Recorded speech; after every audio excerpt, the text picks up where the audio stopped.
Hey everybody, today we're debating whether or not public schools are depraved, and we are starting right now with Infrared and Lav's opening statement taking the affirmative position. Want to let people know in terms of the topic, this in particular is referring to at least two subtopics. One, such as controversial parts of sex ed programs that have been in the news as of late, such as teaching kids about fisting or rimming, as well as the controversial teacher from Canada pictured in the thumbnail. And with that, thank you very much.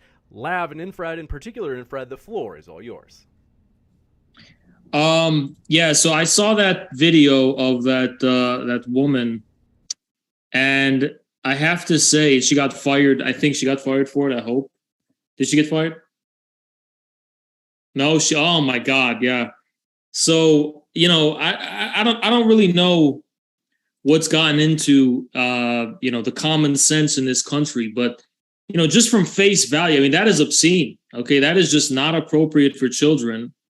And I know there's going to be a lot of ways to spin this and, hypothetically, blah. I mean, let's just take it at face value, though, right? Is that sane for children in this country to be going to school and having, these missiles in their face like that? These cannons that are obstructing and detracting from the learning environment. I mean, and all jokes aside, it's, there's got to be some level of, this is confusing the youth. And this is just plainly obscene. I mean, this is the angle I'm coming at this from, right? It's an obscenity, okay? There's such a thing as something that's not technically illegal or like formally prohibited, but from the perspective of common sense and basically like common morality, like, yeah, this is obscene. There's no other country in the world that would allow a teacher to look this way and present themselves in this way in front of children. So, I think I'm going to make an argument appealing to obscenity, the norms, basic norms our society has. And by the way, although there's an elite number of avant-garde leftists who will justify this, the majority of Americans still consider this obscene. So I think the real debate is, should this be forced on the children of American families in the name of some abstractly contrived principles, or should people's basic sense of obscenity be respected? So that's what I have to say. You got it. We'll kick it right over to Lav. I think more so than talking about this woman or man, whoever they are, that did this maybe for a gag, or maybe who knows why they did it. Who knows why anyone would do something like that? It doesn't happen very often, so I don't want to fearmonger about it. But obviously we should nip that in the bud, right? Like, they shouldn't have a job anymore. But more so than that, what's more important to me is talking about, obviously, sex education. I'm pro comprehensive based sex ed, but I'm definitely pro making sex ed more of like a how to prevent pregnancy and STD sort of thing, rather than like a how to pleasure a partner, or talking about things like rimming or getting into like specifics. That's a conversation that you should be having with your parents, or just figuring it out on your own as you experience life and your own sexuality. And I don't trust anyone to have that conversation with my kids besides me. And I think that should be the standard. You got it. And with that, we're going to kick it over to the no side as well, but want to say a couple of things. First, in particular, if it's your first time here at Modern Day Debate, want to say welcome. We're glad you're here, no matter what walk of life you're from, no matter how far politically left or right, you name it. We're thrilled to have you with us. And as you know, folks, about a week ago, we had a debate where the train pretty much went off it didn't even go off the tracks. The train exploded in flames. We had a discussion in particular on trans issues, and it basically turned into a giant debate between Alex Stein and poly people. You have asked for a more sincere dialogue on the topic, and so tomorrow, you asked, we listened, we are going to have Sean Last and Taftaj April.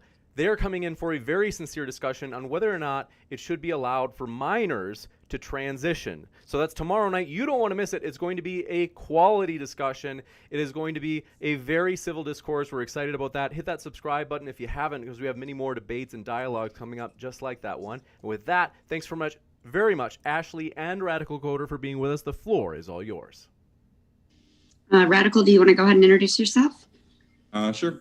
So I'm Radical Coder. Or his opening statements, right? Yeah, I think I actually agree with Lav a lot to what she was saying about like the reform of sex education. I agree that teachers shouldn't be teaching about rimming in class. I don't know if they are. I saw these pamphlets, and it's kind of hard to like determine what's going on there. Like in full context, especially coming from someone like Christopher Rufo, who is really like a major figurehead in doing other what I consider really depraved things around the country, like banning CRT, which has been successfully done in 7 states across the country, and at least 13 more, or actually 16 more, are trying to ban CRT. CRT, remember, is a very complicated field of study, but largely centrals around the idea that race is not a valid biological category, a very weird thing to make a massive wage war against, frankly.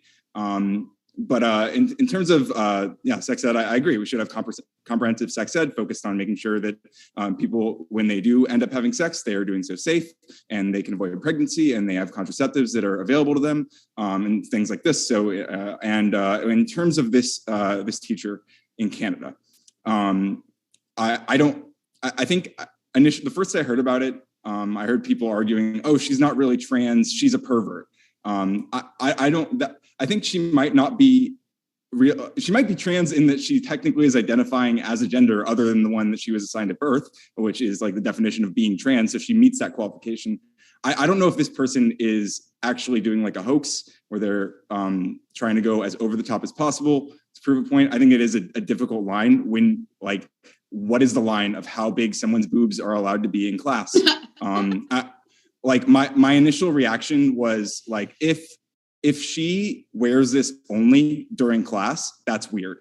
And if it turns out that it was a hoax, then that's actually what's going on. And that's way fucking weirder. And that especially by the standard that like the most of the people critiquing this are coming from. So, yeah.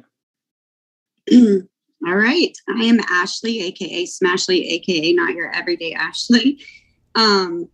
I also do kind of, unfortunately, like for this panel, like I'm also pretty middle ground when it comes to sex education in school. I do agree that it should comprehensively center around safe sex.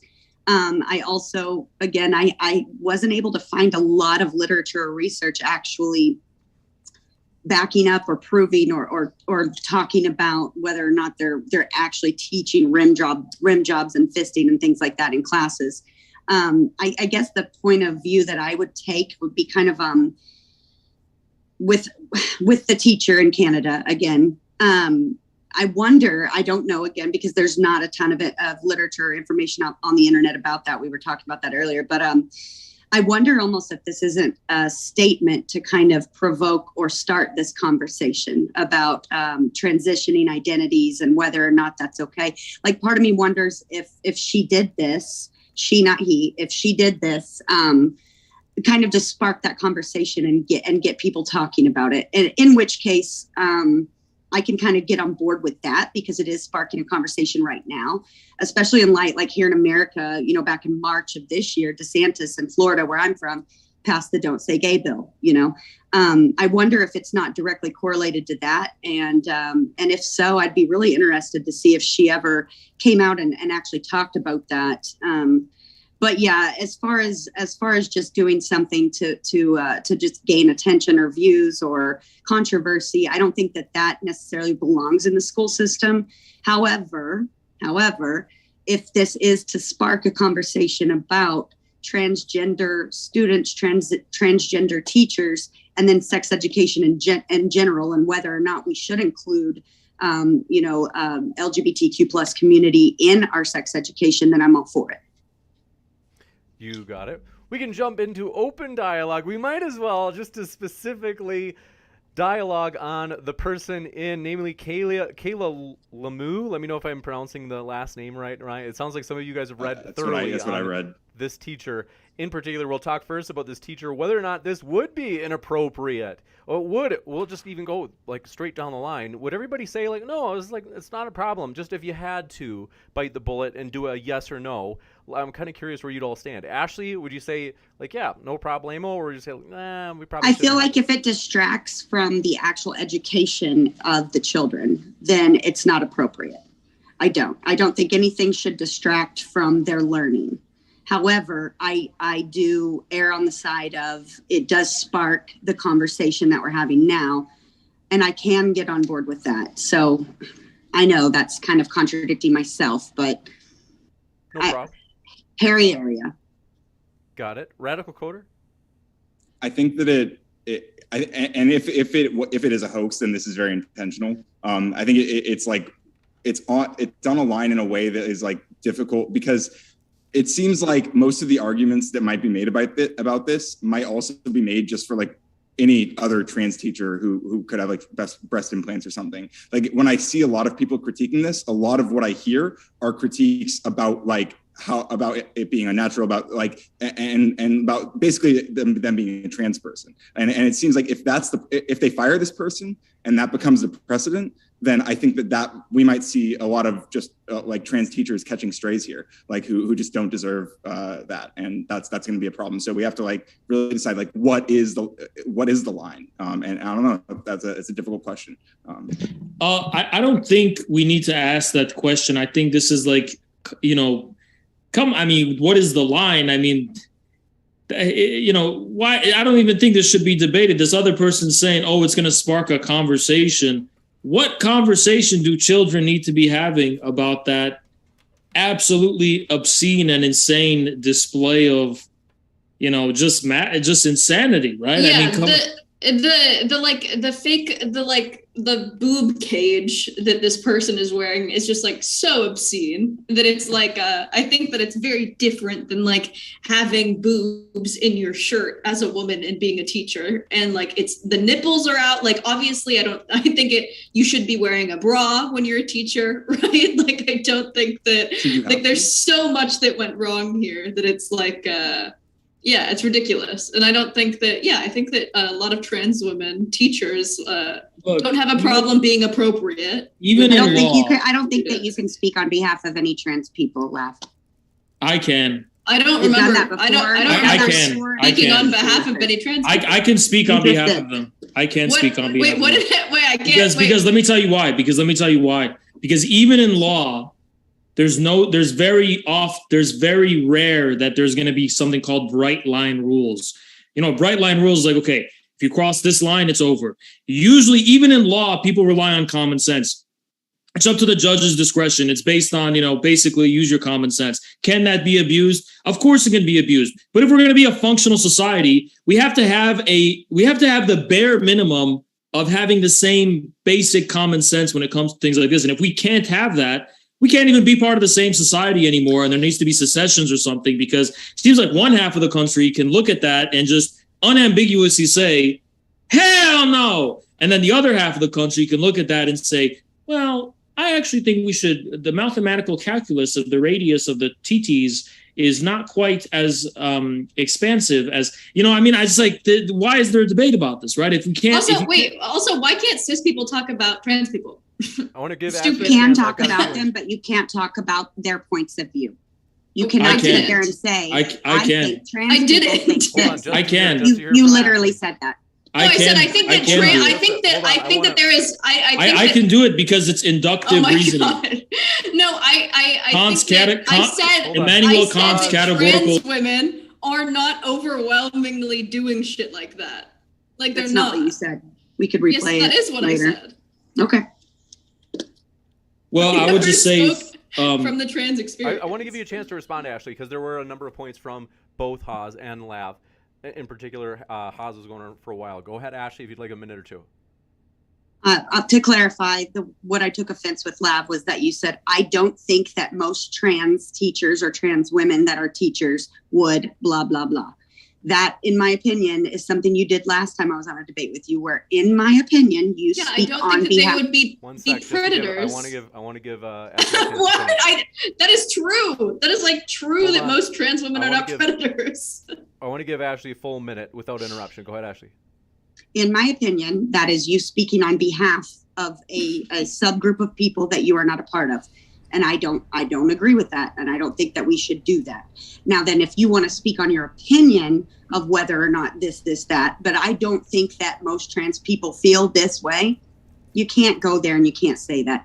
And then to go on the other points of view that were discussed, I think that it is very healthy that we have, like he said, the division of, oh, hell no, or, well, let me think, maybe. It's the, well, let me think, that basically has gotten civil rights movements to where we are today. You have to have that point of view in community. Absolutely, 100%, it is necessary.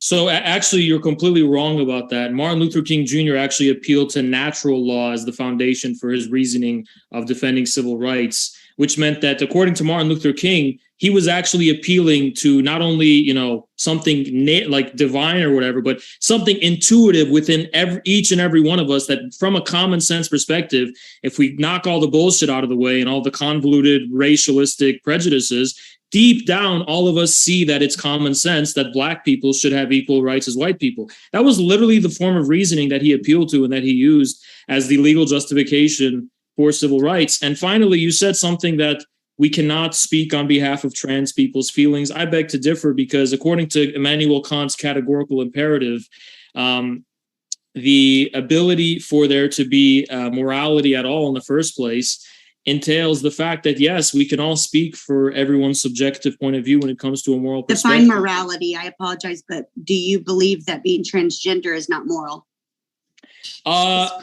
I can speak on behalf of all trans people, is what I'm trying to say. I can speak for their point of view. What does that have to do with morality, in your opinion? Well, because if we're speaking with intentionality, and intentionality is inherently moral in nature. It's qualitatively moral. Human will and intentionality has a moral quality by nature. And according to Immanuel Kant, our actions are universally connected by, the categorical imperative, which establishes the universal and social basis of morality. So therefore, you're wrong. Anyone can speak on behalf of trans. Anyone can speak on behalf of trans people, especially myself, because I'm smarter than everyone here, besides James, because he's the host. So true, Haas. Slay. You got me. I don't feel the need to fearmonger over something like this. It happens so infrequently, but I also think that there's a big element also that I think it's also rude for even if the boobs weren't big, like to cross-dress as a woman. Like, for what reason are you doing that in a school? Like, for what reason? It doesn't. What if you're there? What if they're like So a now genuine trans person? cross-dressing? See, this is the. If they're a genuine cross, no. If they're a genuine like a trans person, like you say cross-dresser. Yeah, a lot of people think trans people are just cross-dressers. So like when you say that, a lot of people there's obviously like a scientific basis for like them not being cross-dressers. Not like necessarily. People are like on hormones or like like transsexuals. there are others like the brain scans or whatever that people talk about, but like that's not. No, like I'm talking about people check who to are make like sure people are trans, who are like transitioning like medically, or who have transitioned to like where they are now, like. But like, you can like a woman on their ID. You should. You can do social transitioning.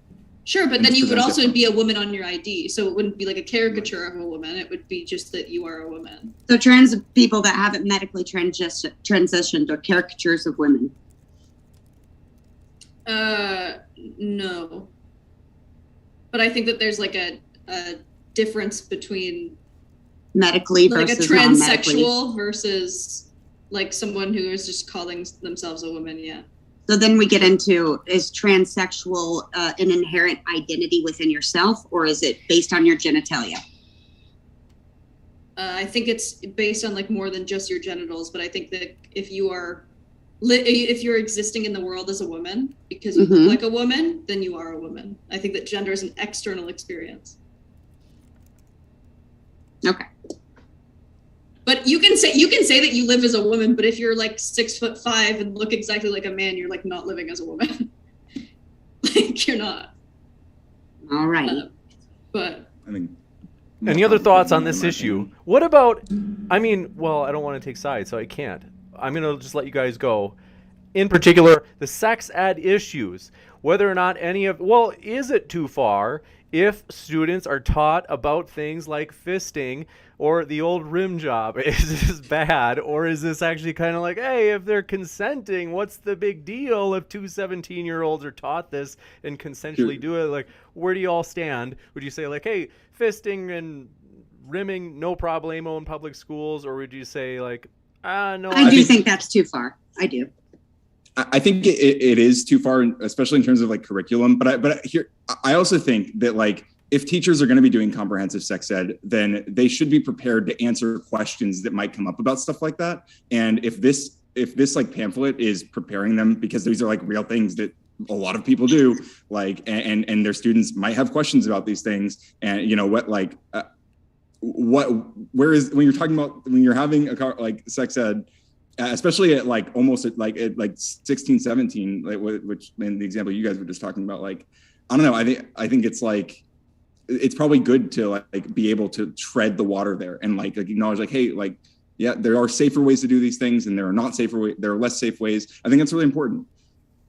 But I don't think it should be taught like, go. Okay. So in your own words, then where do you cross the line? Where do you draw the line in your own words? So like, probably a lot of people draw the line at like pleasure-based education.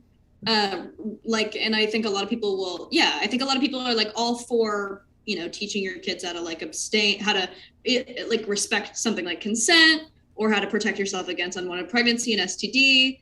And I think that the debate starts because I think a lot of these conversations obviously should be having with your parents, but there's also a lot of parents that won't have these conversations with their kids. And so they're going to be the ones to fall through the cracks. Or kids that don't have parents. That's true.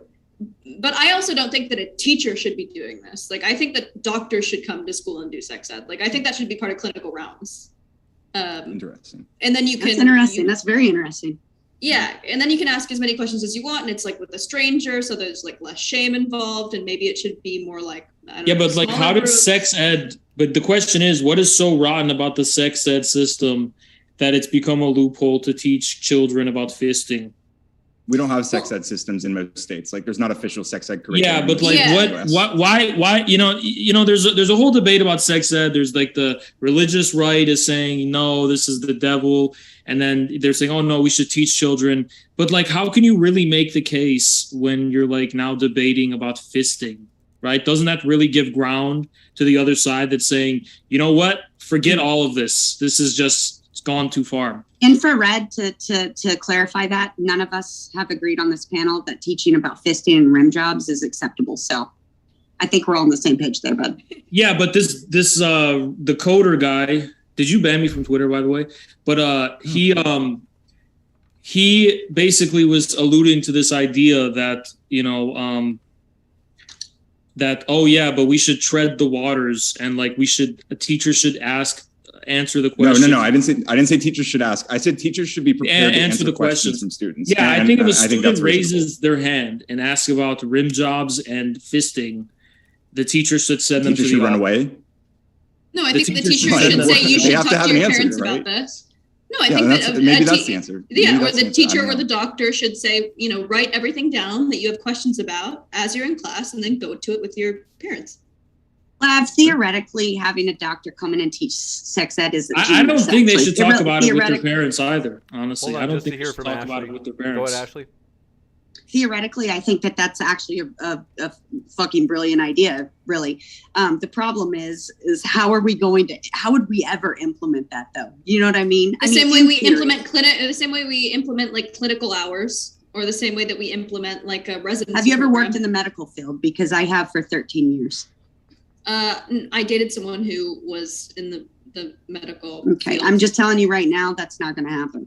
And then my parents and grandparents are both school teachers for public school systems as well. Maybe we should have doctors start organizations specifically for this that we can fund. Maybe we should. How do we get them to do that? This is what I'm saying. Why is We're it talking about necessary? the Well, we public create school incentives. system. Hold on, why do children need to know about that stuff? What stuff? Because kids have sex. Fisting and rim jobs. Why do children No, need to they know? don't. Again, we're They not don't. going there. Move on. But I'm pushing back because you said it was a brilliant idea to ask their. Why should they ask their I parents? said it was a brilliant idea to have doctors come in and So teach this is the school. problem. This is the problem, infrared. Why So should with- doctors be asked that So question? infrared. With things like porn, they're gonna learn about it anyway. So would you rather learn from? No, like, I'm for adult banning that's- porn. I'm for I agree banning with you. porn. I agree Trying with to you, stop. but we don't live in that world yet. So until then, these kids are gonna have questions, and you want to prepare them instead of just leave them in the dump. Honestly, that's like saying, all right, we ban heroin, but they have questions, so shoot up the needle. There's still DARE Yeah, programs. Are you pro or against DARE programs? Drugs are illegal, so Yeah, I am fully against drugs. good. Based. Lav, I have to say, So sometimes brave. I love you and sometimes I just can't stand you. You're a conundrum to me. You and most people, I think. Yeah, I empathize with that, naturally. Any other I- thoughts? Wait, one thing that came up that I'd love to hear about your thoughts. The alleged "Don't Say Gay" bill that DeSantis put forward. I don't know if he calls it that, so I don't want to take a stance on it myself. But whatever this bill is, what exactly did it say, and is it a reasonable bill, or would you say no, this is unreasonable because it's pushing too hard in terms of not allowing things that should be allowed to be said? What are your May I thoughts? speak on that? I think first? it's very reasonable, actually. I think that one of the great Do we things want to about- define what it is first? Would you like to define what it is that you think? Yeah, is so he's basically reasonable? saying you can't talk about sexuality to kindergartners, and I agree with that. That's not what the bill is actually at all. Well, I respectfully disagree. I think that's like Do a you? tiny part of it, That's, technically. yeah, But that's it's not like the actually talking main. about where- I think it's an important part. I think it's an Sure. important part. Okay, so grades K through 12 are not in many states, a majority of states in Florida are not taught sex ed at all. But they're saying that in grades K through 12, we can't even mention or utter the words homosexual, lesbian, gay, heterosexual, or transgender, right? So None of these. So these people exist, and like we shouldn't lie to children about whether or not trans and gay people exist. Like that seems Exactly. like really malicious to do. yeah, but I had a very anecdotal Just on experience. logically- Well, here's the thing. If we talk, I think that we should talk about things like anal sex, and it should just be like ungendered. Like, I don't think that we need to go into like the ins and outs of homosexual sex or heterosexual sex. Just say, Well- if there is penetration in an anus or in a vagina, these are the No, things that you that's- need to protect yourself from. that doesn't need to be discussed at all. Actually, none of that. needs to Anal? be discussed. No, it does not. You're I think the kids are teacher should be having I prepared. anal. happen to be a For fan questions. of the anal. Just saying. Yeah, but Slay. like in a school setting, why should that be discussed, right? because In a because you need to school because setting, there are conversations. So imagine you're like a gay kid and your parents like are not going to have that conversation with you, but you still need to learn how to. You're going to engage in that sort of sex. You're just going to because you're going to. You need to find ways to protect yourself from HIV, to protect yourself from other things, to protect yourself from micro tears, to protect yourself from yeah, bunch of things I that can think go wrong. that there Microtears, should be nice.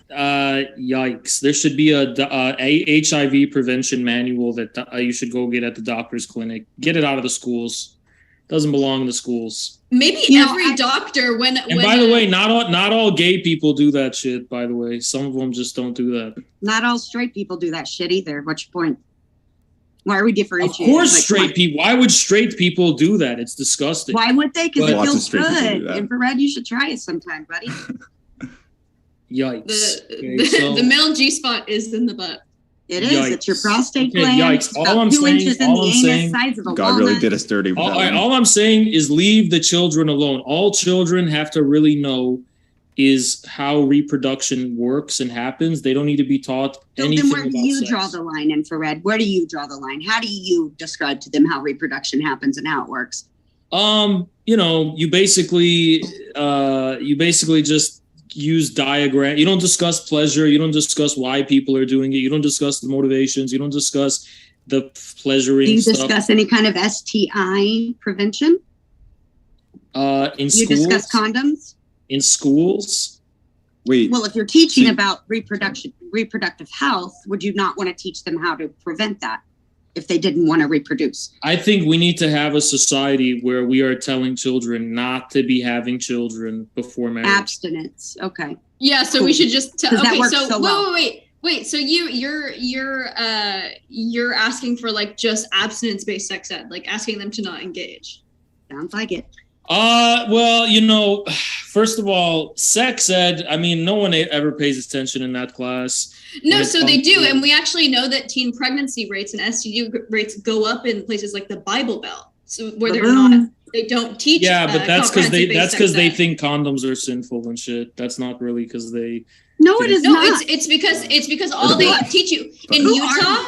In Utah, Yeah, it you're not is. even allowed to teach about contraception. I want to jump into a question. This Like at one all. came in.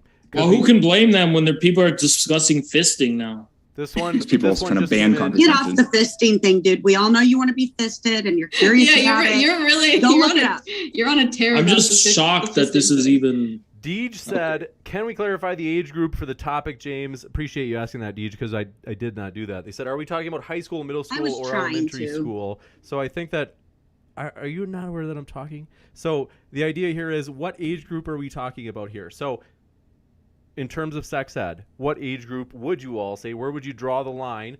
Is it useful that sex ed could be taught at high school, middle school, or high school, or elementary? Definitely it would have to be high school, perhaps 18 and up. So in terms of like when we say sex ed, we're talking about a really, really, really broad, like So an entire field, right? And so like Yeah. we should be able to teach like young kids like, hey, this is my no square. Like don't let people touch you there. Like shit like that. Like that's technically like qualifies under the umbrella of like sexual education. But it's about, prevention of sexual assault. So stuff like that's really important, and that should be implemented as young as possible. So from there you scale up with age. And yeah.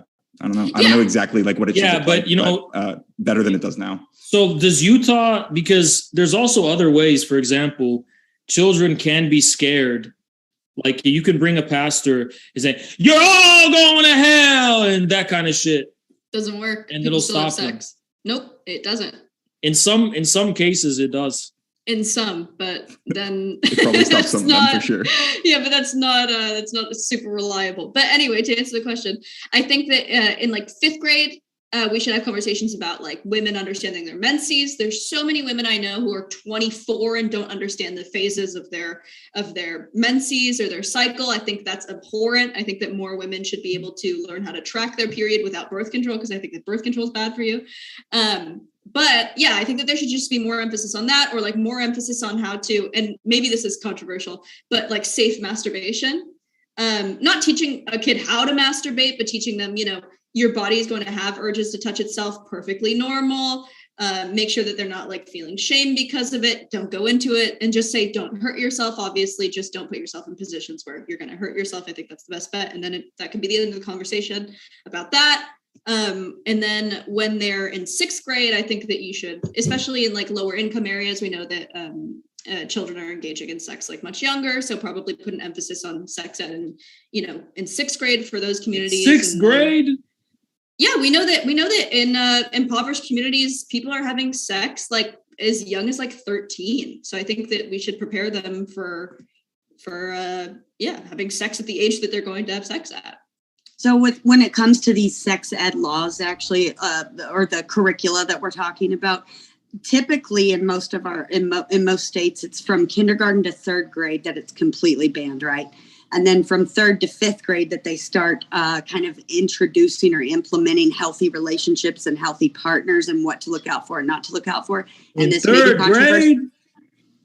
And this may be controversial of me, but I am all about what Coder said about the no squares starting very early. Reason being, this is anecdotal as well, but I have a very close friend and close family members that were females and males sexually molested at a very young age that didn't have a good home life or parents that taught them or implemented any of this into their everyday conversation or any conversation whatsoever.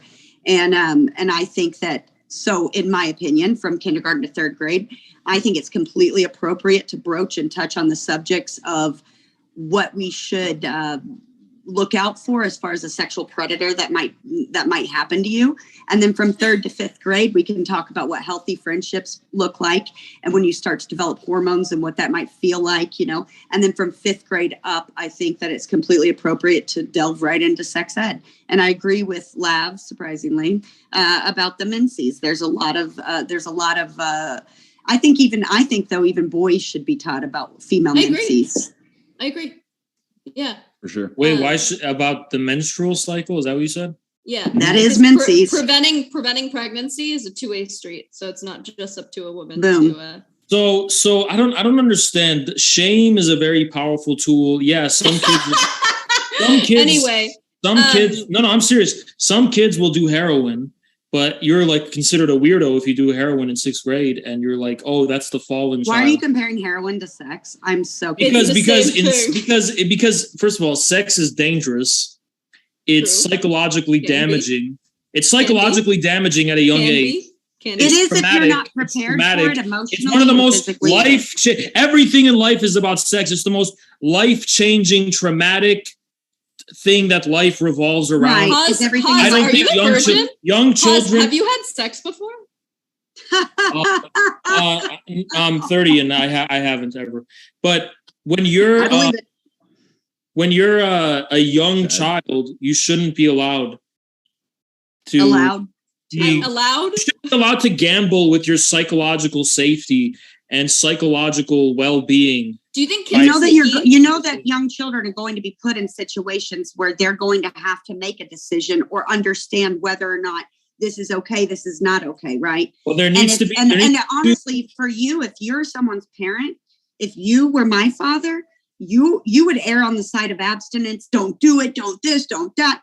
Well, what if I get coerced, groomed, raped, touched somewhere, and I never had any kind of education from my own father, let alone, or from the public school system, let alone my own father, to teach me that, you're talking about two different things. You're talking about someone getting abused, and then you're talking, which happens all the time. Okay, that's fine. Frequently. But then you're making the transition from, okay, how do we prevent child abuse? I'm fine with that conversation. To how do we teach children to have sex? Well, sex. Ashley, what sex. You were saying earlier. So there are things that I was a kindergarten teacher. I was a preschool kindergarten teacher. There are things that we teach kids that aren't necessarily explicit, but if someone does something to you, takes a toy, or tells you not to tell anyone something, an adult says this, what are we going to do? And it's not sexual based, it's just sort of personal boundary based, which I think is really normal. But I don't necessarily think that we should be teaching K through, fifth graders, about I see what you're saying, but in my opinion, that kind of all falls into sexual education. No, it doesn't. You can't use trying to prevent abuse as a loophole to teach children about fisting. Okay, that's what you're trying to do, and you can't. That is what you don't really believe that. Yeah. All the kids to know about. You heard it here. This is a groomer panel. Actually, you're looking for loopholes. Yeah, you can teach children, hey, stranger danger. Don't go near the van. Don't go near strangers. Forget about all that stuff. Anyone it's ever not a stranger. It's your uncle. It's not just about strangers. It's your father. Okay. Most of it's not strangers. Okay, say. First of all, your parents are supposed to be the ones that teach you. Right. If anyone touches you inappropriately, that's the parent's job first and foremost. I don't know what a teacher can teach children that a parent couldn't. My father sexually molested me. For years. You know what? I don't buy this whole fucking trauma bombing on fucking debates. I don't know who the fuck you are. Keep it fucking professional. Don't fucking air out all your personal trauma. It's so it's an anecdotal experience. Oh yeah, let's just weaponize all of our personal traumas to win the fucking internet debate. Do you have any fucking shame? Do you have any personal traumas? I feel like you've been fisted before. Okay, wow, cringe. Yikes. This might be an opportunity. We do have some of the questions coming in that are kind of related to the topic at hand. One from Seth is, why not get rid of sex education in schools and allow doctors to handle it at annual physicals? You want to take that one, Lav? Sorry, ask one more time. What was the question? Yeah, they said, why not get rid of sex education in schools and allow doctors to handle it at annual physicals that children go to?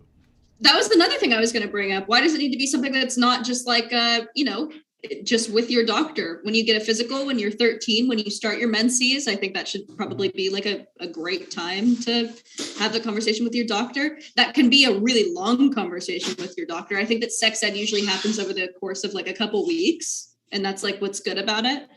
Aren't mothers supposed to teach their daughters about that stuff? And also, sure, some people don't have mothers. Yeah, but that you're talking about such rare exceptions. No, you're not. That's not an exception. Here's my question.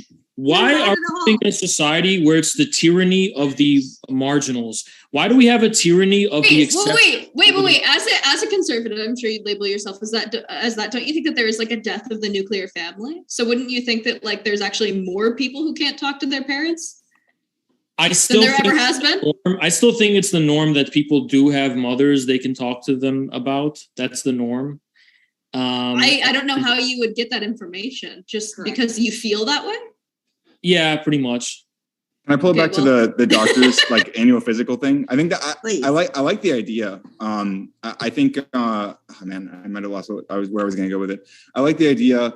Sorry, but it feels like maybe with that solution, we're just kind of like kicking the can down the road with like the real question. Cause then the question just kind of becomes like, okay, well, what age is it okay for the doctor to teach about like these things?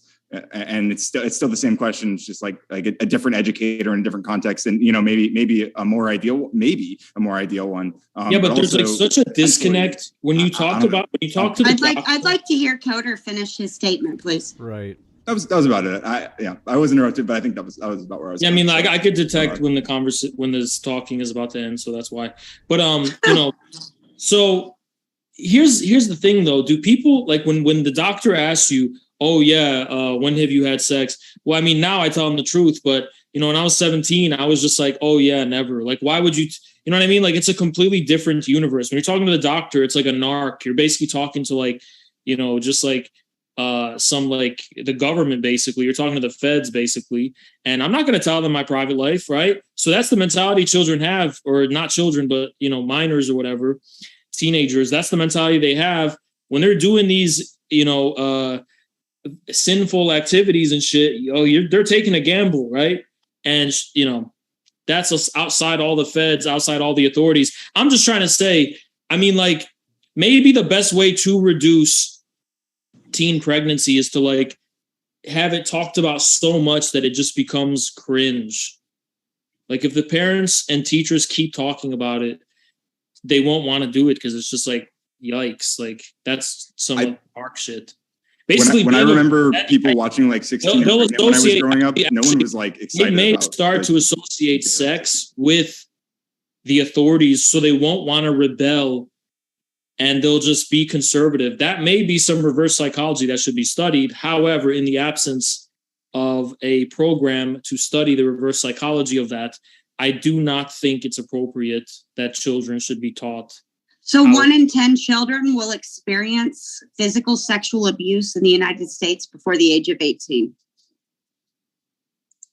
As of March of 2021. We also as teachers, had teachers have to have certifications, or I had to have a certification to like look for the signs of something like childhood sexual abuse. Because usually it's not always extremely obvious, but there are some things like general neglect or like, kids will tell you things that are crazy and you got to be able to like, you're obviously like a state mandated reporter to the authorities. So I don't know if we need to have like big conversations with kids about like, this is how, if someone touches your vagina, like, I don't think we need to plant those ideas in heads, and rather just like, if there's anything that you feel uncomfortable with, come to me about it. And then that can be, and then you look for signs. It gets convoluted though, Lav, because so wait, is there any data to suggest? Hold on, just it gets convoluted though, Lav, because as a young person, you don't always understand though, especially if you've never been told, taught, or it's ever been discussed, what makes you feel uncomfortable, because sometimes the sexual touch can make you also feel good. It's very conflicting. Sure. I think my grandparents raised me, and they were very like overly cautious. We're Jewish. We talk about, you're meant to fear the world very young. So I had conversations with my grandparents around like 4 or 5 about like, men only want one thing, cross your legs when you sit, do all like, don't let men touch you. Like, this is your whatever. And I think having that conversation really early actually did like a little bit of damage to me. I was about to say, then you turned into an OnlyFans girl. So yeah. And that, right? yeah, there's that. And then also, I hate men. And I don't think that we should set up young women to hate men with the same fervor that I do. I respect that point of view a lot, actually. I think young women should be very wary of men and should be taught that men are basically like wild animals. That's what I would teach my daughter. I don't like that. Maybe not wild animals, but to teach them that there are people out there that are wanting to hurt them. I was sexually abused by a woman. It's the nature of men. You could say it's our society. You could say whatever you want. Oh, Jesus Christ. Maybe the nature of you. Men are wild animals. The nature of you. I don't know. Are wild animals, especially the nice ones. Like the cute, geeky, shy guy, that's a fucking serial killer and shit. So basically what I'm trying to say is, look, is there any data to support that teaching children to be open to sex reduces abuse? I don't know. Who's arguing? Who wants that? I think that common sense would tell you that if you teach a child that when someone touches your no square, it is not good, and that you should report that to someone you trust. Yeah, that's fine. I'm not against that. I think that that's just common sense. Yeah, truly. I agree with that. But then you started to say some other stuff like, oh yeah, we should teach them, about fisting and shit. I did not. Keep throwing the fisting You're trolling. Back, this is a troll now. Everyone's watching the same video. I'm not trolling. I'm using it as an example of you basically saying. An example that's very poor because I never said that. Yeah, but you are saying we should teach them. Raise your hand if we should teach kids about fisting. Okay, that's the extreme. It's the extreme, but you guys do. And you like to keep bringing it up. You guys do fall under the spectrum. You do fall under the spectrum because you're basically saying, we want to teach them how to have pleasurable sex. No one here said that. Not one person here said that. Not one. Never been the goal of anything I think you need to catch up. Maybe you need to drink a little coffee. Who said in 3rd grade? Who said in 3rd grade you're gonna start teaching this shit, man? 3rd grade. Actually, I think kindergarten through 3rd grade personally. Hell no, kindergarten with. Hell no. What the fuck is that, man? That's a bit early, I think. The disconnect is about like what she's talking about teaching in those grades versus what you're imagining her talking about teaching in those grades, right? And so maybe some clarification there. First of all, look, the truth is, you've never had sex before. Look, I like fisting.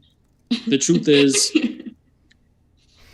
you cannot make an inherently dangerous thing somehow all of a sudden wholesome. You need to teach. I honestly want to clarify that. Are you talking about sex being the inherently dangerous thing? I'm sorry. It is inherently dangerous. Okay. And so that's why the thing that is missing in our society is shame. There needs to be a strong, powerful sense of shame that's promoted. That is a very direct black and white line between sin and morality.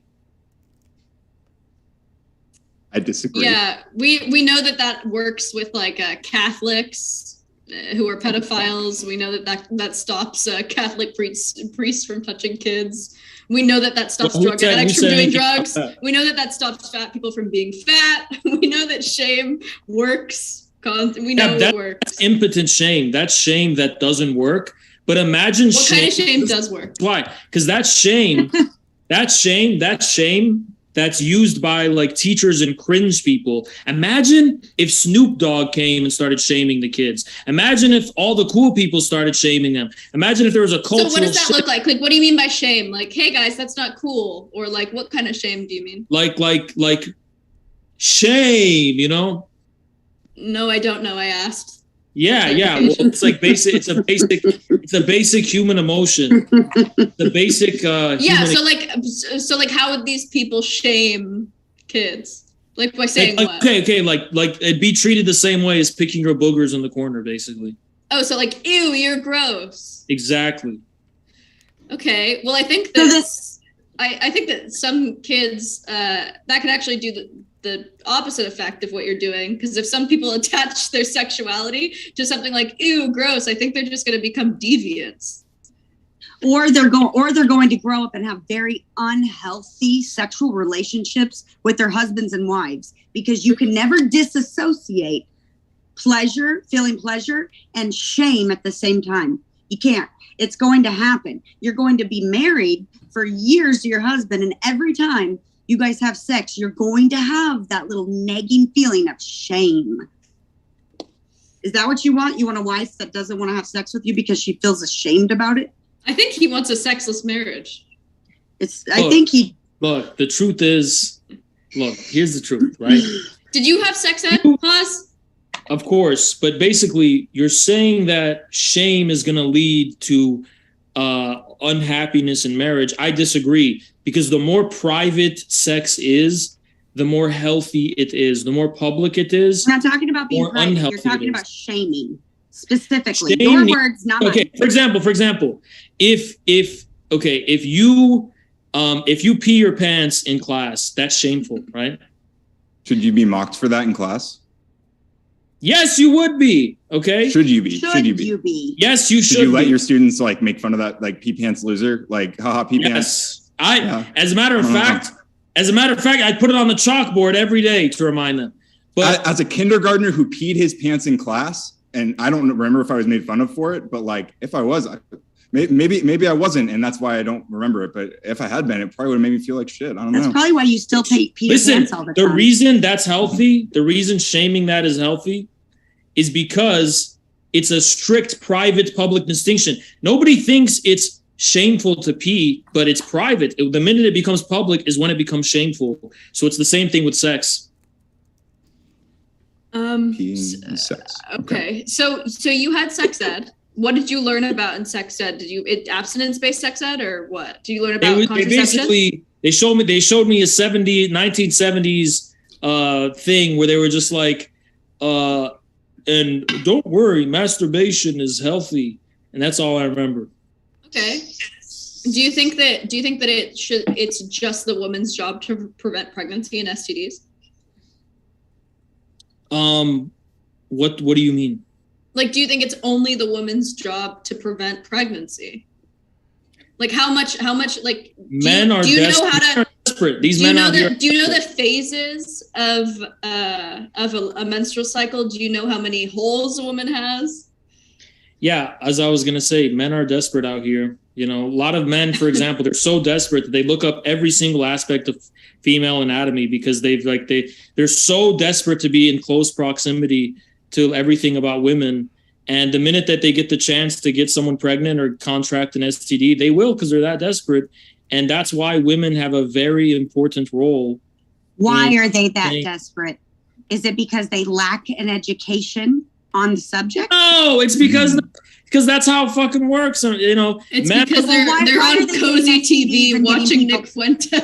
I'll tell you why. Because men are desperate. Men are more desperate because it's harder for men to get with women than the reverse. Everyone knows that. I agree with that. But why are they out there getting people pregnant and contracting STDs? Is it due to a lack of education on the subject? They don't care. Even if they are educated, they're probably going to do it anyway because they're that desperate. Probably. Okay, cool. Men are not rational, okay? They will, men will definitely... Where's your data and statistics on this, friend? Oh, you can appeal to common sense, but I can't. You didn't make that argument, so I'm asking. I am making the argument. I'm appealing to common sense. There's something called post-nut clarity. Men can make a mistake. Is that a scientific term? Yeah, it is. They can make a mistake, and then they look, and then they see, oh my God, I made the worst mistake of my life.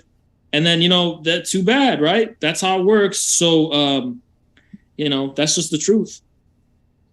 That's your truth. We got it. We should try to teach young men about self-control. I agree, Haz, because there are uncomfortable urges that people have to deal with, and we should make sure they have the tools and the healthy attitudes to manage them effectively and safely with the people around them.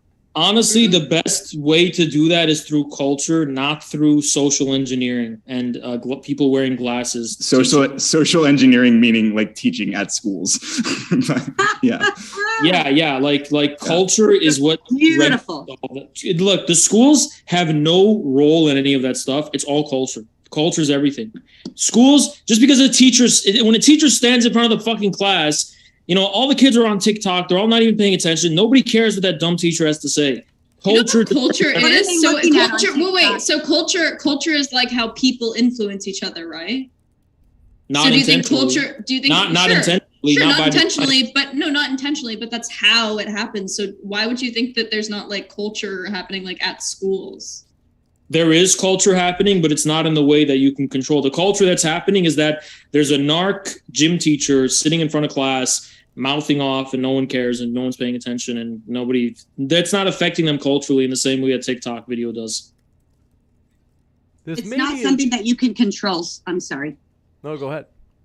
And why is the onus so much on schools? What about media? What about all like the Disney Channel and all this crazy shit? I think we agree that our society is like over-porned and over-sexed for sure. But we need to counteract that, not by pretending it doesn't exist, but by like arming our children with information. Yeah. Yeah, you know what? I think you would greatly reduce the need for all this stuff in the schools if you just arrested the media companies that prey on children. Okay, you're going off on a fucking. What about YouTube? What about YouTube? What about what YouTube did with? Who are we calling for to be arrested? What about what YouTube? What about what YouTube does with Spider-Man and Elsa Gate? What about with the Disney Channel and Nickelodeon? You know, all these companies, they prey on children's. This is a great opportunity to go to the Q&A. So what to say? Folks, our guests are linked in the description. We're going to try to get through as many questions as we possibly can. Do appreciate them. This one coming in from Arcade. Well, let's see that one. Folks, want to remind you, we're looking for substantive questions rather than insults. This one coming in from the Batman says, why is it okay to teach kids to have sex in school, which can result in pregnancy or STIs, and yet fisting, which isn't as high risk for either of those, namely pregnancy or STIs, is not allowed? What are your thoughts? I think it's mostly like harm reduction. I think that kids are like first of all, less likely to be wanting something like that because that's more of a deviance. That's something after comes that like happens after sex most of the time. And I think most kids are just worried about like I don't think your first move is going to be to fist one her, person at a time. Hold on, Lav. I don't know if you were done. If you were done, First move isn't going to be is fisting, but I also think it's just about like harm reduction. Like, yeah. Oh, okay, gotcha. That there's harm from fisting. I think you're saying. Yeah, like that's like way more unsafe than like a penis. It's very dangerous. Gotcha. I don't know. If you do it about safely, it's fisting, probably like, dangerous. You tell me. Okay, so any other thoughts? Ashley, it sounded like you had something you wanted to say about fisting as well. No. I was laughing. I said what Lav said. I said, I don't think that the first go-to move is to fist someone. You know, that's why I think that it's not relevant to the conversation of sexual education. If we're talking, I'm sorry. No, go ahead. Oh, if we're talking about sexual education and what's safe for kids, I don't. Again, that goes into what Lav said earlier. Actually, I can't believe I'm agreeing with you so much this time, Lav. But that goes into what she said earlier about not focusing the education so much on pleasure or quote unquote deviant or undeviant, but whatever. I don't want to get into what's deviant or not. If you like fisting, more fucking power to you. But I don't think. True, but you're also a deviant. I am a deviant. But fisting itself is not going to get you pregnant. Fisting itself is not going to give you herpes. I think the thing is, their point though is that I think they were saying that fisting wouldn't give you pregnancy or STIs, which are harmful. Like apparently, I don't know. Frankly, I don't know a lot about the STIs. I don't know if they hurt or whatever. But I think they're saying like fisting's a lower risk for STIs, which are painful, and yet I'm gonna go ahead and say sex, which is. They're saying it has a higher risk for STIs, which can be painful, or unplanned pregnancies. So the problem. Here's the thing. Sex has nothing to do with health. The medicalization of sex is a complete travesty. Sex is antecedent to some modern science is completely fake. Sex is metaphysical. It's literally yin and yang. It's mysticism. It's every civilization, every culture in history. Oh my God, are you Wiccan? Is about sex. Are you a witch like me? All human societies are structured around the regulation of sex. Sex is the most fundamental aspect of human beings. Even philosophers like Slavoj Žižek say that sex is ontology. Sex is ontological. Sex is primordial. Sex is literally a powerful occult force. It has not modern. You can't domesticate it with modern science and talk about, oh, health this, health that. You know what the truth is? Fisting is satanic. It's just disgusting. You know, you got to stop with this stuff about, oh yeah, we're gonna just what about the health? It's not about health. It's not about medicine. It's not about modern science. Modern science is fake. Sex is one of the most sacred. It's the most sacred thing. It's where literal human beings come from. Every human society has been structured around the regulation and veneration and stuff about. It's all about sex. Everything is about sex except sex itself, which is about power. Oscar Wilde, that's what he said. Even in tribal societies, it's all about the distinction between the masculine and the feminine energy. Even pagan societies with the idol worship. Every single society is about sex. True. That's why I'm like, are you pagan? You're a witch. So if it is such a Abrahamic society is the same thing. pivotal Sex point. is literally the ontological and metaphysical antagonist that is at the heart. Agree. Why are you talking about it now? Because I'm saying your people's response is, oh, should we teach children about fisting? No, because it's medically helpful to them. No, that's not why we shouldn't do it. We shouldn't fucking do it because it's evil, nefarious, satanic, and just plain evil. And everyone can see it's evil, but we're going to pretend it's not evil in the name of modern science? No. So you're saying if fisting was healthy, we would... No, that's stupid, okay? Just to be sure we hear it. Okay, I think Ashley and Lav both had a response they want to give. If you do.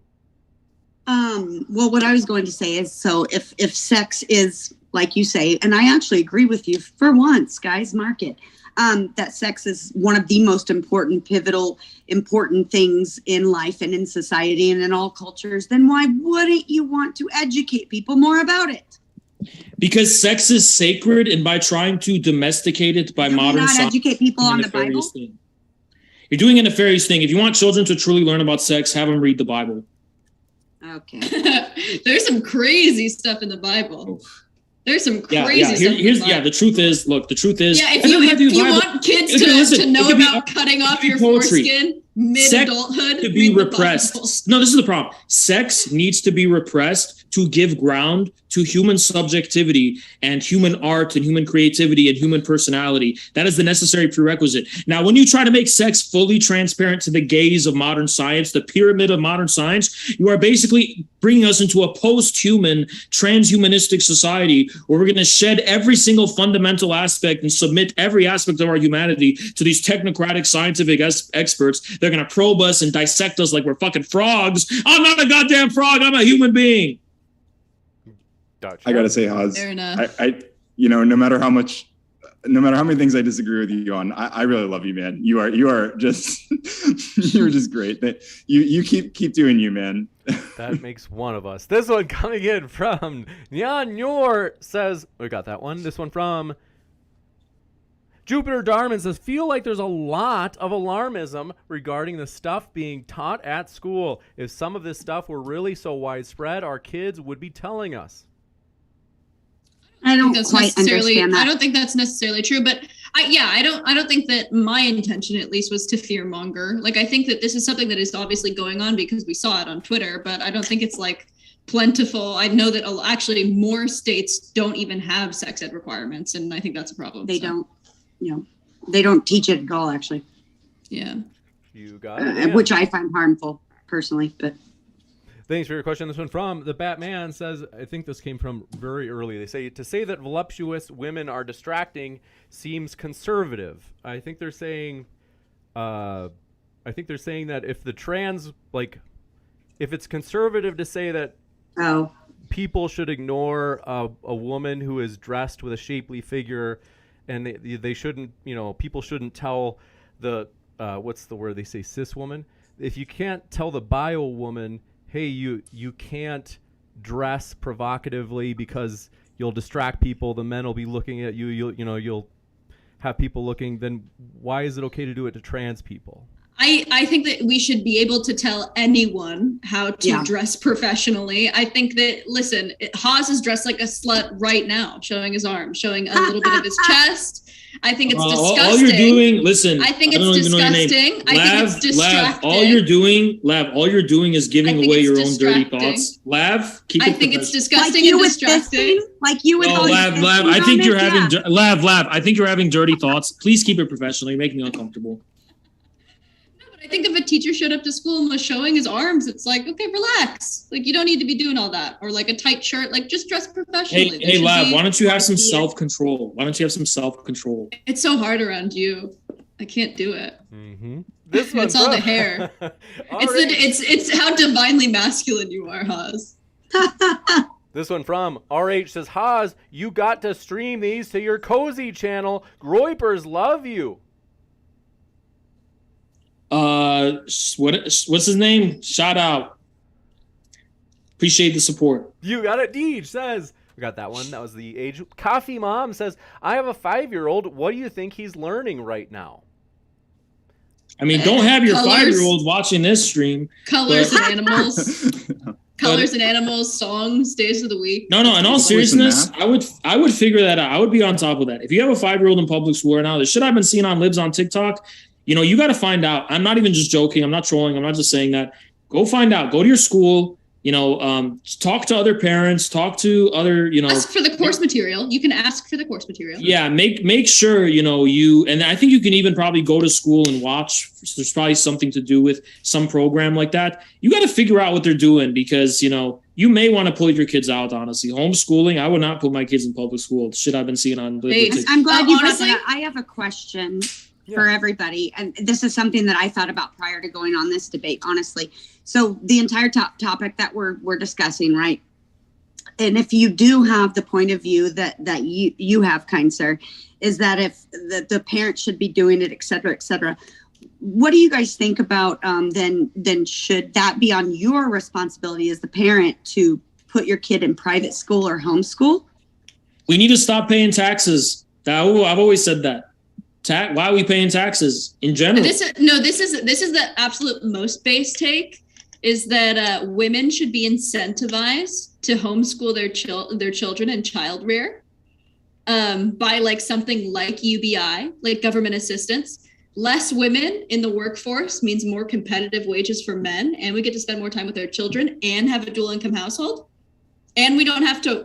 I don't want to have to fucking work. I want to take care of my kids and grow vegetables in the back of my house. I like that strategy, but I think we shouldn't. I like the strategy, but I don't think we should. I don't think we have to reinforce the rigid gender roles when we do that. I don't think that. I don't think that it should be illegal for women to get a job. Lots of stay-at-home dads. No. This is a choice thing. This is like a liberal thing. Everyone should be forced into doing this, but I think that there should be incentives to do it, and I think that it should be an option. But if there are incentives, as a man, listen. As a man speaking on behalf of women, 95% of women would prefer that way of life. The other 5%, were basically witches in history, and they had cauldrons and shit. Well, I'm a witch, and also they lived outside the village, casting spells on everyone else. But 95% of women do prefer that. It doesn't have to be forced on anyone, but we just need to be able to cultivate a society that promotes that instead of promoting this idea that, first of all, a man should not be wearing an apron around the house. There, I said it. All right, too far. I don't know. All right, I'm gonna wear an apron if I want. What you're wearing, Haas, looks a bit like an apron. So don't tell me how to looks a bit cook, like a broski shirt. This one coming in from Seth says, we got that one. David LeVar says, another insult. Bubblegum Gun says, yes, public schools are indoctrination centers. All right. Such more of a statement. Why is every female argument trying this? I saw this earlier. I don't understand this. Maybe you guys can inform me what this means. Why is every female argument just trying to shame men for not being depraved sex pests? Repeat that. Facts. You say, why is every female... Okay, apparently you did for energies. Why is every female just trying to shame... female argument trying to shame men for not being depraved sex pests? Shame men for not being depraved sex pests? Yeah, why, Smashley? Why? is a sex pest just someone who's like wanting sex and bugging people for sex? That's what sex pest is, right? Nah, I mean, look, look. I'm not Leftists the one that always, said that, leftists always infrared, try you to are. project their depravity I on think you shame men way upstanding more than men. I do. upstanding men such as myself, good men such as myself, abstinent until marriage. Yeah. These evil women, like what's her name, Lavlunee.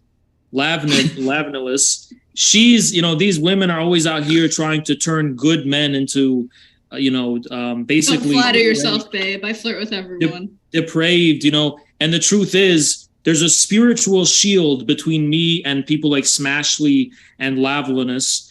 And, your evil is going to need much more concentrated power than what it's just not going to work. Sorry.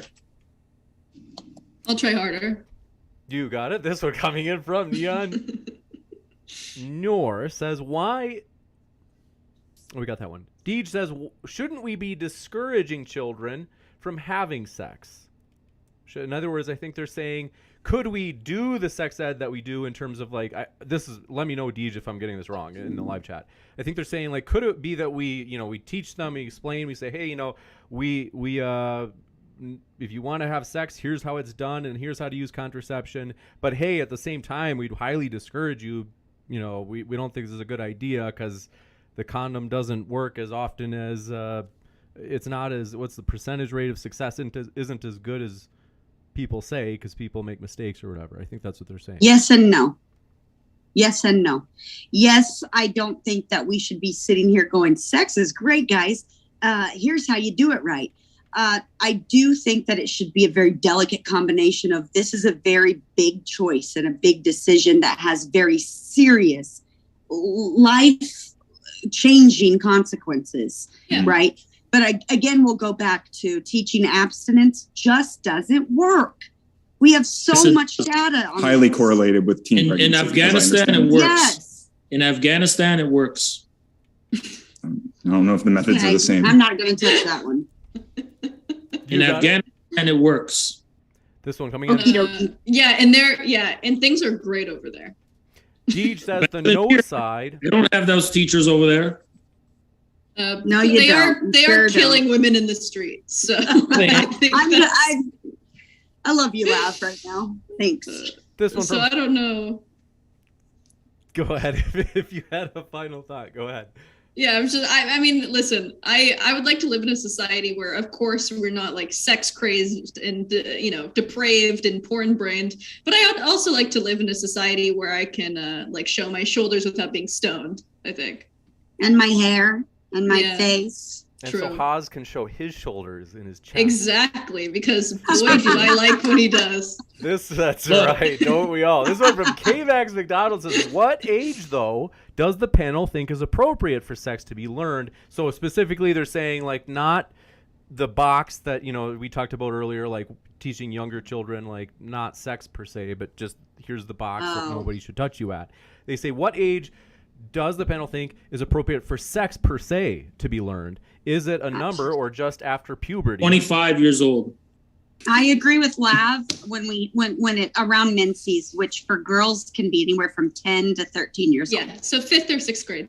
You got Yeah, it. on that, I agree. Okay. hang on. On that note, But in all I was gonna seriousness, say, on that note, that's about the time that I remember learning, doing some sex ed, and it was mostly about like puberty. There was one day all the girls went to the playground, and one day all the boys went to the playground, and we covered that sex is puberty. But I mean that's the intro point there, right? That seems like a reasonable thing. Totally. I also, this is another thing that might be controversial. I think that it should just be sex based, and maybe you can learn about intersex. I do not think that you should be learning about transness at that age, though. I'd like to. I disagree. When you say transness at that, what do you mean by transness? I don't think that you should be learning about cross-sex hormones at that age, because I think that kids are God really damn it, impressionable. Lav, just when I like you. Listen, what? You want to teach? What the heck? For what reason? At that point, they probably already know that something's wrong. They can go to their parents. They can go to a doctor. They can go to another professional. I don't think a teacher is equipped to teach you about stuff like that. And I just don't think that that's something that we should just be normalizing or ingraining in any kid. Normalizing? Yeah, normalizing. Okay. Yeah, I don't Look, I think think it's. I don't think it's. It depends on normal what to you're be talking about trans. normalizing. You don't think it's Like, normal I to don't- be transgender? Okay, gotcha. It's not normal. It's a very. Not when it's you're a, 12 years old. It's a very I think- small subset of. So then, infrared, you do think it's normal when you're, say, 25? What? Not when you're 12 years old. Your words. 25, you think it's appropriate to teach sex ed, so it's not normal when you're 25. So being transgender when you're Look, you know what? I think there should be information available, like online. There are obviously websites back like in the Planned day- Parenthood that talk about stuff like that. I back just don't in know the if you should day- be learning about that so young. Look, it's called It What Takes a about Village. social transition? When you turn like 18 or I don't know, if the village already comes around and they're basically, while they're chopping down trees and shit, they say, oh yeah, hey, did you know there's such thing as vaginas? And that's basically how it used to work in the olden times. And everything needs to become more traditional. I don't know why everything has to be standardized and it's got to all be. That just makes kids uncomfortable. And nobody. The opposite of doesn't have traditional an- isn't standardized, but I don't have an an question. They said K-Max McDonald asked this. They also said, is there a reason it could be reasonable such that girls and boys would learn at different ages how to have sex? No, because then there becomes like a power imbalance of like knowledge, and that feels really weird. I like that answer. Gotcha. This one coming in from Will the Pill says panel needs difference between sex and sexual interaction. They are using the terms interchangeably. Is it okay to teach kids about sexual interaction? I don't think that we use that interchangeably. I think that we kind of hit on that subject when we talked about the no-no squares and teaching the young children when it is and isn't appropriate to be interacted with in that way. Education, sexual education is going to err more, again, I'll say, on the side of pregnancy, STIs, things of that nature. I think that we Ashley, my question to you is, how come in the year 1250 nobody had sex ed in schools? How come in the year Oz, why? 1250? They were also survived that- in we survived that long. 1250, 13-year-olds were giving birth. We've survived that long. How People come survive. in Wait, so you think that 1952? Is this your 13-year-olds? traditionalism? Oh no, what are you talking 13-year-olds about? should I'm be saying giving birth? they didn't. Nobody needed sex. Whoa, weird hot take One for at a you to time, be one saying at a time. teenagers should be having kids. Who said that? Where did that even You come from? did. That was normal back then. No, it wasn't. I mean, okay. Yes, it Yeah. Okay. Listen, that was messed up. But I'm going to cherry pick what. but you can cherry pick that. You can cherry pick that. No, you can't. Yeah, you can. And yes, you can. Yeah, you can. You can cherry pick that. This You one can't- from Hates Stairs says, Haas, why do you keep equivocating teaching young children anti-molestation curricula to hardcore porn? Are you trolling? Yes. It was brought up earlier. Okay, I didn't bring it up. This was brought up into the topic. I didn't bring it into the topic. This one from Ride says, the problem Slippery slope. with shame is different people will respond differently. For instance, a woman may feel deep shame about what she looks like without makeup. I would equivocate that more to a person of the LGBTQ plus community might feel so much shame that they would actually unalive themselves. I think that's more relevant. I think that we should probably have better mental health services before. I think that if your kid comes to you and is like, I feel like I'm in the wrong body, then it's your job to like get them to see a therapist. I do agree with that. Yeah, for sure. Deej says the left's or the no side is shaming Haas's virginity unironically. I don't I think didn't he's a shame that. virgin. Shaming He doesn't what? look I'm like a sorry. virgin. Save yourself. It's cool. Listen. You. I'm under attack all because I'm not leading a life of sin. Okay, I don't even have sexual thoughts at all. Like this. We can This is tell, just except for making me feel fisting. uncomfortable. This one coming in. How many holes does a woman have? Ha! He doesn't need to know. Okay. Like between 0 and 0.5 or something. I don't know. But From Technically right. Vasily Antonov says, how does the panel explain the Islamic world and sex education? No child pregnancies there, nor STDs as common as here in the U.S. Again, I I'm not just going don't to think go that there that's because true. I'm not of One that out of I culture. don't know about that data. One at a time. Yeah. child pregnancy is like pretty normal there. Like under 18 pregnancy is like pretty normal. It's just in a marriage. It's a problem in a lot of places, yeah. Yeah. No. Juicy. I Yes. personally don't know. Light of the lamp. The high rate of unintended pregnancies in the Middle East region is a serious public health issue, is what I'm seeing. Yeah, okay, there's like backward shit, but like when they modernize, they have a strict distinction between children and adults like every other civilized country. Teen pregnancy is quite common in the Middle East.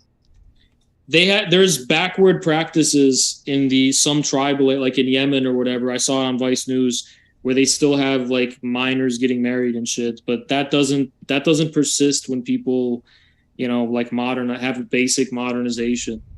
So I disagree. And they still have a very conservative culture, but they don't have the teen pregnancies. Okay, well, I'd love to see some stats on that because it's not what I'm reading. Super interesting. This one coming in from Do appreciate your question. Light of the Twin Lamp says, my coworker is 18 and already has 2 kids. Is this a failure primarily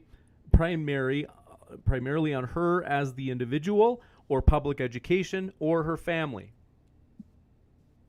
I don't think we know enough information from just that fact, but I mean, it's probably a combination of all those things in theory. But I mean, at 18, like, I'm not really interested in saying like blaming her, like, oh, you can't believe you had 2 kids by 18, you idiot. Like shaming, like, doesn't seem like a solution there. I don't know. I think that's a cultural thing. I think I think that happens in like impoverished communities and in places where they're not like obviously valuing things like, education or stuff like that. And they're just like, okay, this is what my mom did. She had me as a teen mom, and then I'm going to be a teen mom. It's sort of like cyclical. You got it. I apologize. I stepped away for a second. Were we talking to? Did I hear someone mention like teen pregnancy and then marriage with that, or? Oh, there was a question earlier. They said, how does the panel explain the Islamic world in sex ed? And they said they claimed no child pregnancies or STDs there. Okay, my apologies. I do. I'm sorry. Go ahead. Then the next one was, my coworker is 18 and they already have 2 kids. Is this a failure primarily on her as the individual, or public education, or her family, Ashley? I think that a combination of all of those, actually. Absolutely. But it depends. Where are you from? Which state? That's a huge one too. This one. What part of the state are you? What is your like racial demographic? What is your income? I think that all depends. Well, also, are you part of the states that absolutely do not promote any kind of sexual education? Yeah. Nominal says, if more of the people watching would remember to like this video, more people would get to see these debates. Am I right? Thank you very much for your support, Nominal. That's true. We actually would be recommended more if you hit that like button. Appreciate it, folks. I want to remind you, folks. It's actually true. We've got a number of questions coming up. So stick around. We got about 5 or 6 more left, but our guests are linked in the description. If you'd like to hear more from our guests, what are you waiting for? You've already gotten a good taste of their views. You can hear more about their positions by clicking on their links below in the description box right now. In fact, not only are guests linked here in the description box on YouTube, but also we put our guest links in the description box at the podcast, which has thousands of downloads, folks. It's ad-free. We don't make a dime off of the podcast. You can find our guest links there in the description box too. This one from Chris Morlock says, every attempt to make sex explicitly formal makes all the problems worse. It's a private issue. Turning it into, quote, information, unquote, is a fundamental contradiction. See, that's the problem. The issue is culture, right? It's not institutions. It's not a lack of institutions. It's culture. I will admit there's a lot of cultural problems where, teens are getting pregnant and all messed up stuff is happening. But I don't know if that's just because see, this actually asks the question, isn't sex education also correlated to things like wealth and stability and order and stuff? So maybe it's not the fact that people have sex education that they're less likely to have teen pregnancies. Maybe it's because there's more stability in life in general, more affluence. I know blue areas are more likely to be, in many cases, that promote sex ed and that kind of stuff. They tend to be more affluent. They tend to be more stable than a lot of these places left behind. The reason these people in these, these red areas are so conservative and so Christian is because they're in such conditions of destitution and squalor that they need these fundamental Christian values to survive, because it's chaos, it's drug addiction, it's prostitution. And that's the thing that actually keeps them grounded in some kind of connection to a higher good in complete conditions of despair. So the question has to be, what is really the root cause of these issues? Is it simply a lack of institutions? What's the chicken and egg? Why aren't there institutions? It's a more fundamental issue. It can't be addressed by sexual education. Is that also something that you came across by common sense, or do you have any data to back that up? I have data to back it up. This will go in from to appreciate your question. Light of the Twin Lamps, appreciate it. Says James James, I would love to have you as my professor of sex ed. Okay, thank you. Hot take: the co-op says, as a blue-collar worker, there is a general outrage among the fathers I work with that the sex stuff being taught in schools is out of hand. Thoughts? I wonder what specifically he's referring to with that, because that's I wonder a loaded question. I wonder if they're pushing a lot of this shit in these poorer areas to experiment on them like guinea pigs, and because that's something that happens. Conspiracy theory moment. The government usually preys on the poor and the working class as guinea pigs, and to do these twisted, wild things. And there's probably a lot of twisted, wild shit going on in these public schools in these remote areas. So it don't surprise me that it's getting out of hand. Unfortunately, from my point of view, and I hate to say this, but I would argue with you there and say that it's more blue states that are probably teaching the more extremist point of view, or the fisting, scenario in sex education. I would say that the red states are definitely not doing that. So your more conservative places, I just actually that's not true. That's not true. There's plenty of cases. I grew up. We know that more impoverished places have little to no sex ed, or it's not serious. That's not true. A lot of these places that you see on libs on TikTok are from rural red states. And TikTok is your main source of data. Kind of makes it even a lot of it even scarier, the way that libs of TikTok puts people on blast. The reason those cases are even brought up in the first place is because in blue states, people are probably too scared to speak out against it because they don't want to be labeled a bigot. Whereas in red states, people don't give a fuck, and they'll just be like, what the fuck are you teaching my kids? And that's why it gets publicized. I think that you're talking out of your ass right now. Oh, really? Yes. Yeah, I don't think we ever you talked about fisting your 8 data? times, and there was never even one Fine, we never proved any Haas, I'll instance where fist you. there was Fine. fisting actually being taught in school, right? Because it didn't Smash, even happen. I'll do it. Fine. Where's your data, Smashly? My data on why I think that you're talking out of your ass? Yeah. Well, it didn't come from TikTok, I'll tell you that. I have data to back up everything I'm saying. Other than TikTok? No. That's it. End of discussion. I have data. I have data. It's in the Zoom chat. Look in the Zoom chat. I put it in there. True, there's a bar chart here. This one coming in from, do appreciate your question. I couldn't see it's in another language what your name is, but thank you for your question. It says, Haas has clearly never heard of Baka Bazi in Afghanistan. Baka Bazi is a slang term in some parts of the rape of adolescent boys called dancing boys. First of all, that was a disgusting, corrupt practice that was brought first by the Mujahideen government. The Taliban came and wiped it out, completely eradicated it. Then the U.S. occupation government brought it back. The Kabul government brought it back. Taliban came back now, and they're wiping it out again. So who do you want to blame for that disgusting, abominable crime against humanity? Blame the liberal, progressive world and people like Smashly trying to export woke values across the world. Yes, I definitely. Sound clip for everyone out there. I love fisting, anal sex, and raping boys. Just so we're all clear. Deej Oh my says, God, should Based. if this channel's not here tomorrow, folks, you'll know why. This one from Deej says, should we have higher standards, though, for hiring teachers? I don't know if they mean Haz's friend, the teacher on the thumbnail, or if they mean something else. Yes, we should, but the problem is state funding, period, end of story. And it sucks. It's fucking fucked up the way it's fucked up the way that they base how they're going to fund your school also. The public school system, again, and I think this is where probably Coder and I agree based on his statement earlier, is that the public school system is entirely irrefutably fucked up. But aside from sex ed.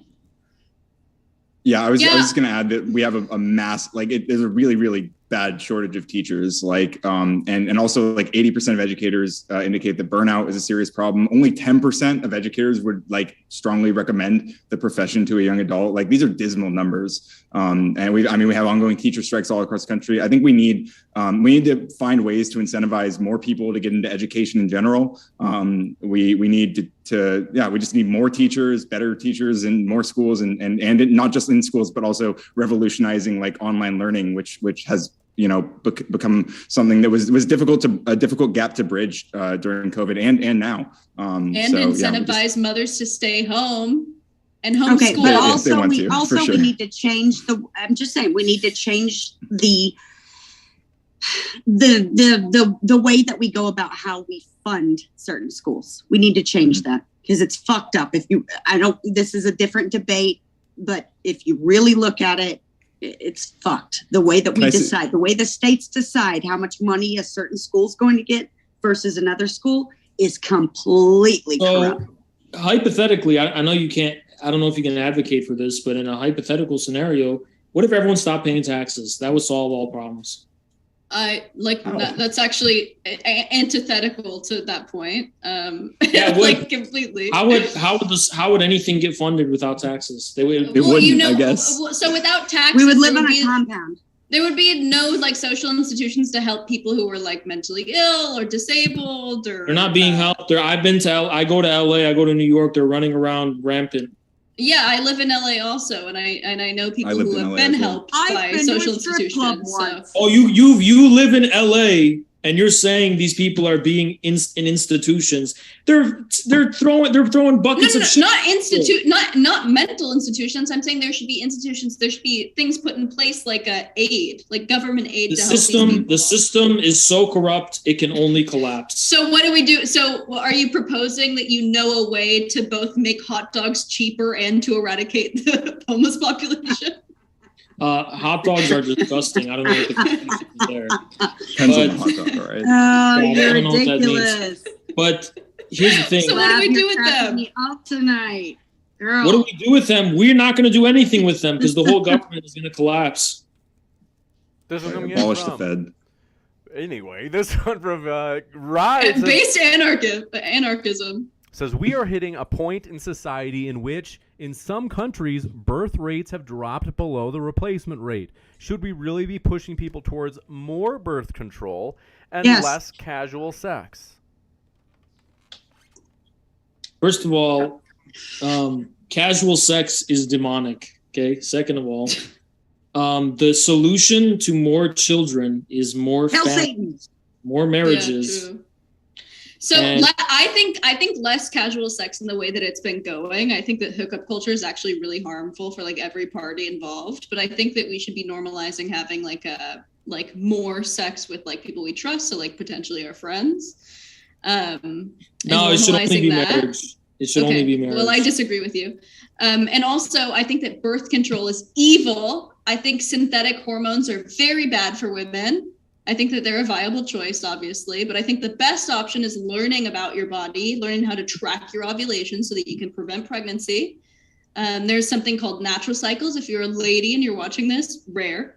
But if you are a lady and watching this, there are other options other than obviously hormonal birth control. If you're having trouble with that, most women do. There's other options. And remember, if it's before marriage, you're going straight to hell.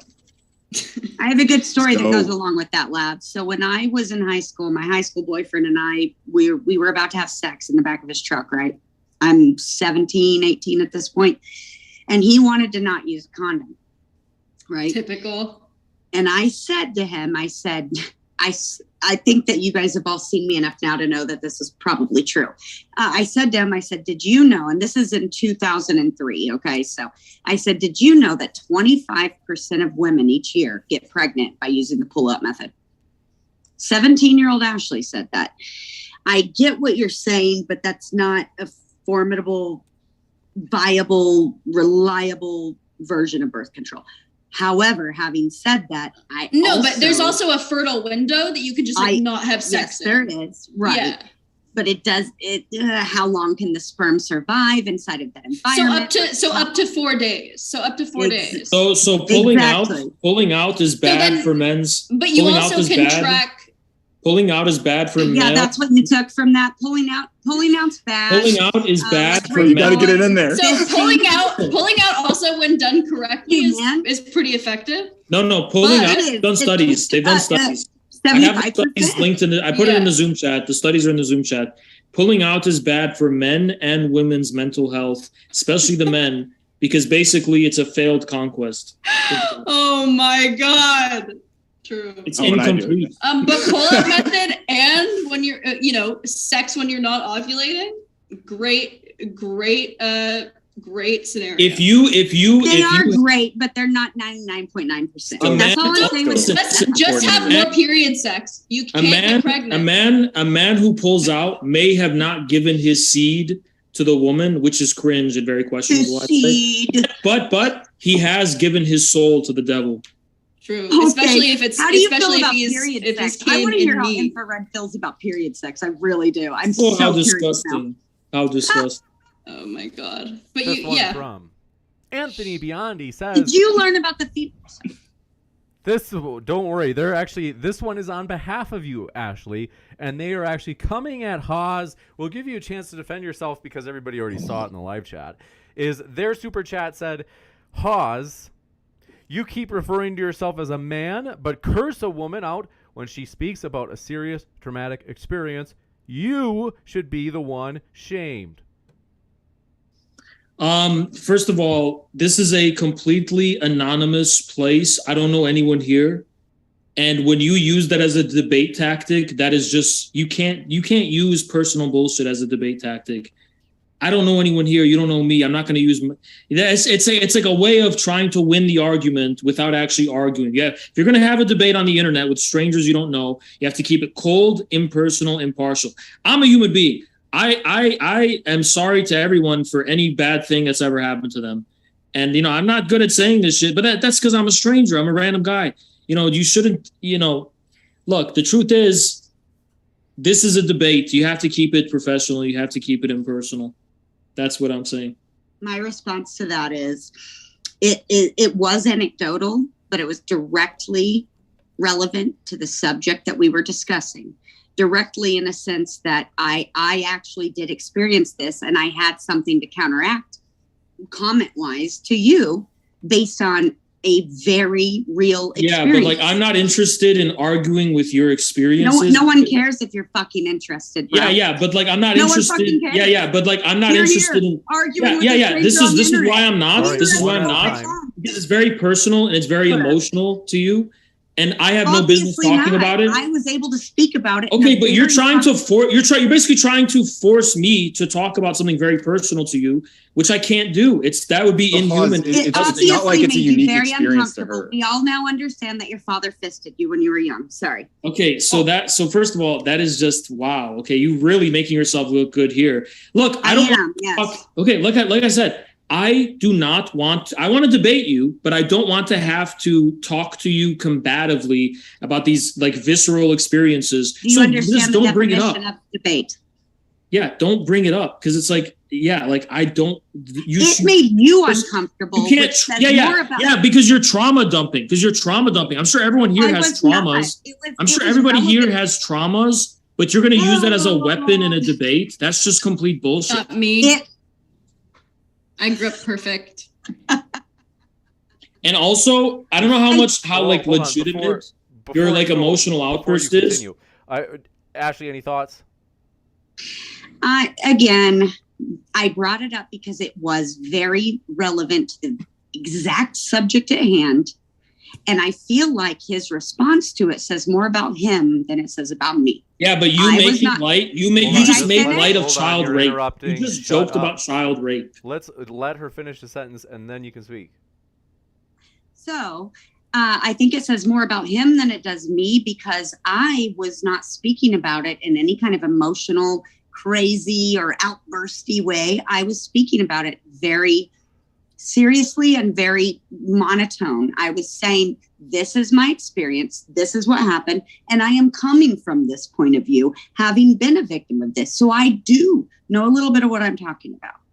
Okay, so first of all, what you brought up had nothing to do with the debate at the time and what we were actually debating about. Now, second of all, you just made light and joked about child rape. So I think that speaks to the actual sincerity of where you're coming from, trying to smear my character. Oh, that speaks bad about my character, but you're just going to go ahead and make light of child rape like it's a funny joke. So here, so all I'm trying to say here, Next question. Yeah, I think Yeah. it is a Yeah, good time to go to the I next didn't one. do any of that, bro. But This Good one job. from Brandon Hansen says, remember school dress codes are to protect the students from the teachers. Don't get it twisted. Think about how many more teachers molest students. facts. Solid point. This one coming in from Stephen Okawa says, Haas, why do you focus on what's taught in public school rather than its abolition? MAGA communism should be defunding everything. That is the real movement. you know what? I don't. Defund everything. I agree. Defund everything. Yeah, I was gonna say that was kind of the implication of Taxes. what he was what he's been getting at. I think his position has been to move your kids out of public schools as much as possible, which inevitably is going to lead to them having even less resources and getting worse. And then he can point at that, not you specifically, but the Republican Party and those who are aligning with you on this particular issue. They can point and say, "Look how bad everything is. It's so fucked. We need to give them less resources," and the cycle continues, and it's fucked. Look, your public school system model has failed, so you got to go back to the drawing board because it's completely failed. This one I don't coming know, in. work for me personally. But Yeah, I think I'm it's a worked lucky for guy. a lot of people. Yeah, I think it's worked for a lot of people. I'm Has- going to kind of agree with him there, Infrared. I think our public school system is shit. Yeah, it is garbage, but I think for the vast majority of people, it is fine. I That's disagree. not true. Look how Lav turned out. Look how radical it turned out. I'm base as fuck, Haas. You have no idea. Oh, I'm not Yeah. included this time because I agree with you. This one How did coming- I turn out? How did I turn out, Huz? Sexy, smart. You have a really gross couch. This isn't my couch. I'm at an Airbnb. I'm traveling. That Airbnb smells like broke. I'm sorry. You picked an Airbnb with a gross couch, okay? That says enough about you. Fair, I'm in New Orleans, so there's slim pickings out here. This one All the coming in couches are from bad. Deej says online learning has developmentally hurt children. I don't know if this is. It's hard for me to connect the dots. What do you guys think of basically the COVID? Are there still is Chicago still doing online learning, or is the pandemic over for them? I don't know. So when it comes to online learning, there are a lot of problems with it. It has been really difficult, but a lot of the problems come from the fact that there isn't good infrastructure in place for something like this to happen. And I think if there were a lot more resources, better tools, better even access to computers, which a lot of students don't have when they're not at school, going in this direction where we can have more tools accessible to more students. Frankly, that's the only way to help them. So I'll say this real quick. 99% of school has nothing to do with the curriculum. It's all about socialization. Everything you learn is how to interact with people socially. Schools are just daycares for how to watch children because parents are at work. That's the only reason they exist. The curriculum is basically meaningless. Nobody remembers anything about the curriculum. I do. No, you don't. Yeah, I do. Yeah. So besides the teachers' pets and stuff, no one remembers anything about the curriculum.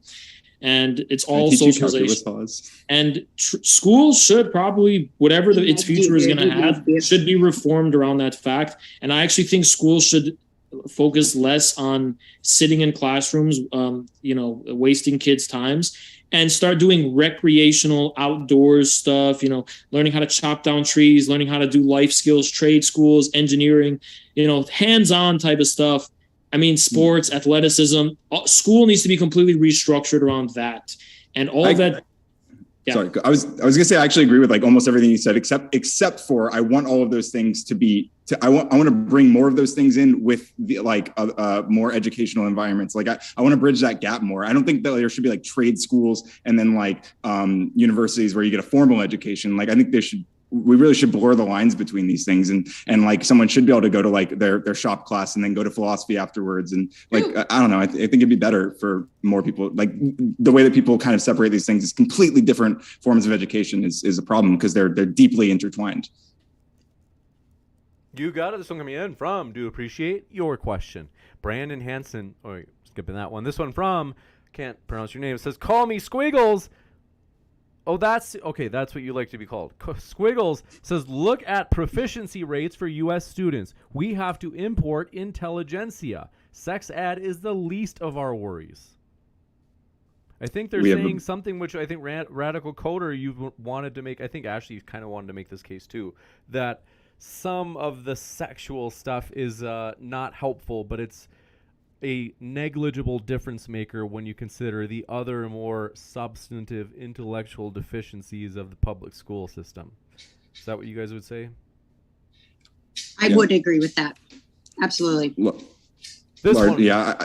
Go ahead. I was just gonna say one thing that I talk about a lot is like, because I'm like a big fucking nerd, if you can imagine, and so like I really like math. I like teaching math, and like all throughout my life, I've heard this billions of times, and you all probably have heard this as well. It's like people who say, I hate math, I'm no good at math. And like, I think that's a failure of the structures that were presented to teach them math, because like no one's like inherently like terrible at math or bad at math. There's just like, you can't learn higher level math if you didn't cement like earlier knowledge. So like if you miss a day of school, you can be fucked for like your entire life and look back and think you hate math just because you missed one fundamental concept. And yeah, I think we need to do a lot to improve stuff like that. You got it. Thank you very much for your question. Ellie Jennings says, should schools promote abortion as birth control? What? Abortion should never, ever be a form of birth control. Never. Not once, not ever, not ever, okay? No. But pro-choice all day, every day, 100% pro-choice. They should definitely teach about it. And that it's like really, they should probably hear testimonies from women who have had it done. Most women who have had it done are, not happy about it, right? Like it's extremely traumatic, and it's also I don't think anyone is, yeah. Yeah. So I think that you can teach someone about it without being like pro-abortion. This one from Squiggle says, Haas is pro-Taliban in Afghanistan. They toss homosexuals off rooftops, by the way. No, Based or not, Huz? I have not heard about that. Oh, have you not? That's all we have. It would be bad if it was true, right? Though, Haas, if you I have not heard about that. This one from I get passionate about. I'm sorry. No, go ahead. I get passionate about the topic of homosexuality, LGBTQ+. I get very passionate about it. I am very in support of it, and I in support of anybody being the identity or gender that they choose or identify as. Hold on. I'm actually getting reports. So my colleague sent me that that's not true, and that is just the Baka Bazai child molesters, that gay people do not get any punishment. They don't get thrown off rooftops, but punishment. No, they don't get killed, right? But those people that's called pederasty, and there used to not be any distinction. Now there is, obviously, between two adults. They don't get killed by the government, right? But they get killed by people. Gay like, people? I mean, I don't know. Maybe in Afghanistan, but it's not the Yeah. Taliban policy to kill them. It's only the Taliban's policy to kill the Baka Bazai child molesters. That's a debate for another day. All right. Yeah. This one coming in. Let's say our last one. You got two more. Deej says, in relation to the topic, can we get a definite... Was it somebody having a... What was that? I didn't hear. What was that noise? This one from Deej says, in relation to the topic, can we get a definite age grade from each debater on an appropriate age to teach sex and LGBT affirmation issues? At no age does there need to be affirmation issues. As for sex ed, I would put it at senior year of high school. Ridiculous. 11, first year of middle school. I would say somewhere around there. And in terms of affirming gender, especially if we're just talking about something like social, if we're talking about something like social transition, I don't see any reason to refuse to affirm someone for like social transitioning, just like wearing clothes that you associate with a different gender. Like, I don't think there's anything inappropriate about that. I think if you do, that's sure. But really don't you weird, think we should be frankly. teaching people that they should like be able to wear whatever clothes they want rather than like, this is how you change your gender?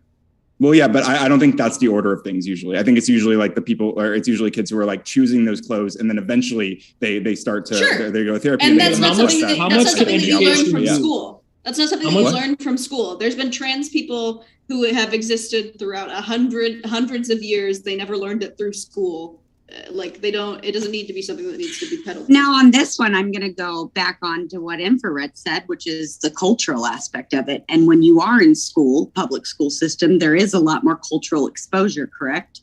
So saying that, it could be actually Sure, and that's a something you learn. conversation that you have with your parents and a professional, not a teacher.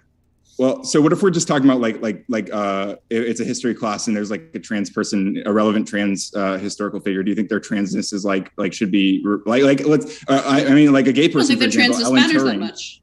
Like Alan Turing, I think like his gayness may not matter to you, but I mean it was a pretty big impact on his life, and that's part of his story. And it's an Sure, important part. that's- Right? I mean, no, that's An different than sex inspiration ed. to other gay or Yeah. trans people. No, that's Very different much, than yeah, that's especially different than that. We sex didn't- ed. That's just we didn't- someone's. we That's didn't just someone learn- happens sure, to we're be not talking about trans. sex ed. Yeah. Hold on, here we that, didn't at least, learn. yeah. I didn't even learn about Alan Turing in school. That You guy should've. is completely like, you don't. Based. Children don't even need to know who he is, basically. Bullshit. And- Fuck you, Haas. That's the worst thing you've ever said. Yeah, and second of My all, God. the sexuality. Is it important to know? I mean, are we learning about people's personality? Every kid should know about RuPaul. Or are we learning about history and the contributions to science, like computer? Gay and trans I think- people are I part of think I think history. it can be a side note, right? But I don't think that it should be like a. I don't know. I think that kids should learn about like the Stonewall riots, but I don't think that they should be learning about the ins and outs of those identities. You know what I mean? Just like vague mentions that are applicable. This one coming in from Do Appreciate It Ride says sexualizing children is a problem. Should young children be wearing makeup to hide what they really look like and sexualize themselves like let's say porn star? If you I think a have child can sexualize themselves, you're the one Yes. who needs to go to jail. Okay, but I have a 9 and 11-year-old daughter. They don't wear makeup to school. They don't, I don't think makeup should be encouraged or even. Agreed. I agree, actually. I'm wearing makeup now, but I agree with you. Yeah, so that maybe like when they're like in high school later, they can make that choice. But like when you're talking about these very young ages, it's kind of weird to like. It is sexualizing young children. Yes, it is. Yeah, I think. Maybe, I don't know. When I was 11, I started wearing eyeliner in like a goth way, not in like a sexy way. So it's also just depending on how you use it, right? It can Like be if your subjective. daughter, It if can your be daughter was subjective. wearing mini skirts and going to school with like falsies and shit, you'd be like, but if she wanted to put on a bunch of like, like Luckily for me, she eyeliner reads on, Harry Potter books, and she even has Harry Potter glasses. And yeah, it's different. It's different. It So is. it's not. It The is. point is, it's not makeup inherently. It's like particular manifestations of wearing makeup. Like well, your I'm designs and sorry, stuff. but the John Benet Ramsey kind of scenario. Sure. Yeah. Or That like is sexualizing just children. over-sexed, Yeah, like absolutely. hyper, like bimbo. Hypersexualization of children. Yeah. Mhm. Yeah. You got it. This one coming in from Do Appreciate Your Question. Plush 1993 says, "Go Ashley! Yes, queen. You strong, caring, passionate woman. I'm so glad someone cares about an LGBTQ ABC SUV rights. What an inspiration." ABCS. I thought that they were Troll sincere at first. Okay, am I wrong in thinking they're a The kind troll? words. Well, this one, I don't care if they're sincere or not. I do support the community. My nephew is transgender. I'm at my sister's house now, his mother, and it was something I didn't understand until he came out, and it was part of our family. And it's opened my eyes and my heart, and I'm very passionate about it. So whether that was a joke or a troll comment or not, I don't give a fuck. I do support. I am an ally. Mwah. I'm wearing my bracelet right now. you got it. Heart reaction. There we go. Thank you very much for your question. This one coming in from Justin says, Haas, you've argued from the Bible. Do you think rape victims should be forced to marry the rapist per Deuteronomy 22 as property restitution? How does the biblical view of women as inheritable property inform your opinions on sex ed? Yeah, I think you have some interpretation problems. Why don't you go back and read it again and then come back to me when you understand the point? Because it kind of sounds like you're taking things at face value a little too literally. And then second of all... Yeah, the Bible's more about how you feel reading it than what it actually says, right? No, there is a science. It's called hermeneutics. Look it up. Oh, so you trust science, just not modern science. Stole the words from Yeah. my mouth, Lav. Fuck you. Pretty much. You did specify modern science. Yeah, science earlier. there's science is just a system of knowledge. Yeah, so like before we knew what was on like the inside of a body or like any of that, like that's the science we should. Like before we knew that you should wash hands, before we knew that washing hands prevented infection, that's the science we want to work with. First of all, people have not washed hands for thousands of years. Nothing happened. Nothing Washing happened. hands is cringe. Everything happened. Nothing happened. I know exactly what People you smell died. like after hearing you say that, Haas. Nothing. I know I have to exactly. wash my hands because we made a dirty world around hand washing. But if Oh we my lived God. in like the So true, gang. ancient times, where everything would be clean. There'd be no need to wash your hands. Holy shit, that's so true. That's why the bubonic plague was like stomped out so quick, and like typhoid fever and all those things are like non-issues. Smallpox. Yeah, those sound really fake, actually. True. All right, troll. Bubonic plague denier. This one coming in from Squiggles says, a Taliban judge has spoken for horrific deaths that will be inflicted on homosexual people as Sharia law returns to Afghanistan as U.S./NATO troops withdraw. It's fucked up. Yeah, that's made up. You I got think it? it's real and it's really bad, and like a lot of real people are gonna die probably. So that's fucked up. They say, this is a follow-up, they say the Taliban under Sharia law is encouraging executions of homosexuals in Afghanistan. Either you are talking from ignorance or Source. you are not being sincere, Haas. Source. 100% agreed. I'm looking for the source. Can't find it. Gotcha. Source. Let me Got just him, double Oz. check to see that we have the last of the questions. This one Name is- five gay people who have been killed by the Taliban. This one is from Deej. I think We probably this is could. sincere, so they're not trying to do a personal dig on you. They said, Ashley, how old is your transgender nephew? 21. Gotcha. Not sure why. And he's been going through his journey since he was about 13, 14. You got it. And that looks like it is it for our questions. Want to say, folks, our guests are linked in the description. That includes if you're listening via the podcast, we have our guest links in that description box as well. One last thank you. It's been a true pleasure to have our guests here tonight. I'll be back in just a moment with a post-credit scene, as there are a couple of super chats that I was just too embarrassed to read. Don't worry, they weren't about you guys. They were about me. This one, but want to say, I'll be back in a moment. But want to say one final thank you. Ashley, Radical Coder, Lav, and Infrared. It's been a true pleasure to have you tonight. James, thank you so much. Thank you, Thanks for guys. having us. Everybody, Thank you. hashtag free Haas. Get it going on Twitter. All right. Oh, real quick, I did want to say, Lav, I'm going to ask James for your email address, if that's okay, so we can set up our thing. Yes. Let's do it. Perfect. Thank you. Thank you guys so much. Good night. Deal. So I'll be back in just a moment, folks. Stick around. And there I am. So, want to say thank you guys very much for being here. It has been a truly amazing debate. Let me just a couple little adjustments here in the old OBS, and then I got this fixed. 2, 1, ready, set, full. Want to say, my dear friends, we are thrilled to have you here. Thanks so much for being with us. Want to say a couple of things in particular. Thanks for all of your support of Modern Day Debate. We appreciate you, and I want to say hello to you there in the old live chat. Fishy1, thanks for coming by, as well as Gunny Bear, thanks for dropping in. Theological Introspection, happy to have you here. Gilgamesh, thanks for dropping in. I Am Fried Chicken, thanks for coming by. Texas for you, X, thanks for being with us. Mischievous Manners, thanks for coming by. Oh, and that reminds me, I was going to read that super chat or two that someone said. Curly, thanks for your super chat. It says, James, you're getting swole and you don't need a tank top to show it. Thanks for your kind words. I appreciate that. Those are the ones that embarrass me. I don't want to read those in front of the guests because I want to keep the attention on the guests, but I appreciate that. Although I let that one switch. What was the person that said, I'll read your full super chat because Light of the Twin Lamps, thank you for your invitation to be your professor. That's funny. But yeah, that one slipped through. But yeah, you are one sick puppy just like me, Light of the Lamps. I hope you're doing well. Thanks for all of your support, Light of the Lamps. And I don't know, if you're here, let me see if you're in the live chat, Light of the Lamps, because I felt bad. Light of the Twin Lamps, that's what it was. Thanks for coming by. We are glad you're here. Light, you asked the other day, you asked, what is my hygiene and exercise routine?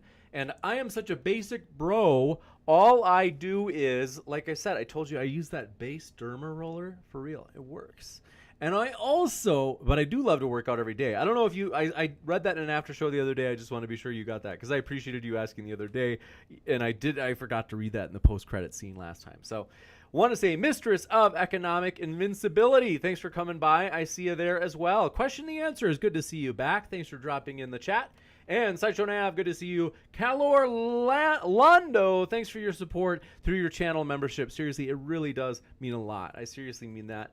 And Lisa Gentile, thanks for being with us in the old live chat. I see you there. As well as thanks for becoming a member. Welcome to Extra Juicy Jupiter Darman. Thanks for your support. And that's right, yeah, folks, we do have channel memberships. That's a small way to support the channel as we are trying to do bigger and more amazing things. In particular, we want to do some in-person debates with some big-time peeps. There's one that hopefully I'm going to get a confirmation tomorrow. This one, seriously, if I get a confirmation about it tomorrow, I will put the event up tomorrow. So keep an eye out because there may be a debate that pops up on our upcoming debates tomorrow that if you see it, you'll be like, oh my gosh, is this real? It is that big. I will only say this. It has our longtime friend Destiny, and the topic is whether or not there's a satanic elite. I'll let you guess who the opponent would be in that debate for Destiny. It would be one of our big, I honestly think it would be the biggest debate we've ever hosted. No joke. I'm not exaggerating. I think it would be the biggest live audience we'd have ever had, which would have to be like probably I think that we've topped out at 4,000 before when we hosted Vosh and Destiny in person. This one would maybe top that. So this one, no joke. I think it probably would hit 10, like not 10, probably like maybe 5,000 live viewers by itself. It would be the biggest debate. It would knock your socks off. You wouldn't even be able to handle it. You would be so stimulated, so intellectually stimulated, and just like, whoa, it's going to be that good. Mado, I see you there in the old live chat. It says hashtag free Haas. And we hope, well, like I said, we want to say we appreciate all of our guests. I feel pretty bad. I got to apologize to Haas because I was so cranky at him because he showed up late. But like I said, at first I was like, oh, Haas, where were you? And I was like biting my teeth. I was like grinding my teeth. But I've got to say, like I said, I told him, I was like, you know what? We're going to forget it in like 20 minutes anyway. But I want to say, we do appreciate you guys being here. Whether you be politically left, politically right, whether you be Christian, atheist, agnostic, Muslim, you name it. We're glad that you are here. Whether you be, or I think a lot of people, it would be interesting, we should put this in the old chat. A lot of people say, I'm just spiritual. Actually, I feel like at Modern Day Debate, I don't know if we have a ton of people that say that, but in every day, I feel like that's the convention. That's almost like the default of people. They usually say, "Oh, I'm spiritual but not religious." Whatever you are, we hope you feel welcome. And yeah, I've got to say, it's usually, I would guess Modern Day Debate is like 60% atheist. I mean, which is a huge percent if you think about it, because atheists make up like 10% globally. And so we are atheists. I don't know. It's like we're glad you're here, and we hope you feel welcome as well if you're a Christian or a Muslim. I don't know. I think the atheist culture likes debate. I don't know. Maybe that's why. I don't know. What do you guys think? You tell me, especially if you're an atheist. Squiggles, thanks for your super chat, says authoritarians love the Taliban. Haas is authoritarian communist. Education is the cure for authoritarian communists. Wow. Juicy. Well, I wish he was still here. You must be earlier in the debate because Haas is gone. So I can't ask him anymore, but want to say thanks for that question. And this one comes in from Mike, says, this is the best channel, brother. Thank you, Mike, for your support. And seriously, we have some debates and some event stuff coming up this fall that may be so big that you would honestly just be blown away. I'm serious. So this one from Manic Panda says, James, exercise routine is 100 sit-ups, 100 push-ups, 100 squats. That's funny. No, it's actually, I usually either lift or I do Muay Thai now. I just started getting into it. I'm a total novice. I'm a beginner, so I'm like totally brand new to it. But yeah, it's a lot of fun. So I do enjoy it a lot. But want to say, you guys, I am so pumped. Thank you guys for all of your support. Oh, yeah, we always forget to mention this. CD, I see you there in the old live chat. Arcade Outpost, glad to have you here. Blueberry Moore, thanks for dropping in. Baki, moviegoer, thanks for coming by. And it says, Destiny has been alluding to this. Well, it's really close. We almost had it booked. We basically had it booked over the summer. And then I went back to Steven and we basically, there was just a miscommunication. It was nobody's fault. Nobody did anything wrong. But it fell through the cracks and I was like, no! It was like the biggest, seriously, it was, I was like, this would put Modern Day Debate on the map. Like, this is just gigantic. And so we're really close to rebooking it. Tomorrow, I'm reaching out to some people or a person in particular, a contact, to see if we can get this to happen. Because for real, it just really would be big. And I think Modern Day Debate would be a huge step for us. So now, Rebel Nazarene, thanks for coming by. Glad to see you. Hake, thanks for coming by. Spelled H-A-C-H. Happy to have you with us. As well as Nikki, thanks for coming by. Plush 1993 says, when is it? It would be late October if it happens. So it's not for sure. And then Sal Sasp, thanks for coming by. I see you there. Says, atheists are usually more leaning towards academic content and seeking truth, so debates are popular among them. Thanks for that. As well as, thanks for coming by, Delaney. I see you there in the old live chat. Good to have you. Says, my YouTube channel information has Discord account, so you can keep messaging me. Well, that's good to know. And thanks for being with us.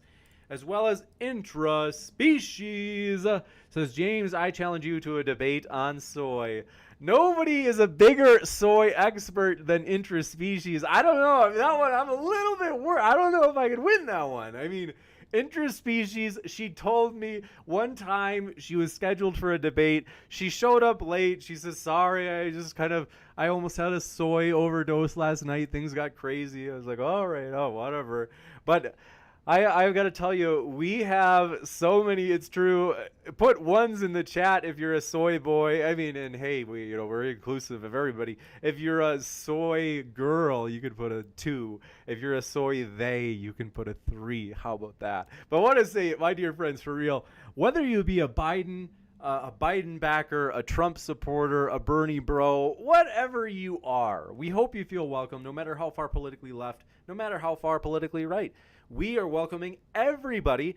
That is what has made Modern Day Debate grow. I sincerely believe that Modern Day Debate is providing a new type of debate forum, a new platform where everybody gets to make their fair shot on a level playing field. That's important to us. And the truth is, YouTube deserves a better class of debate channel, and we're going to give it to them.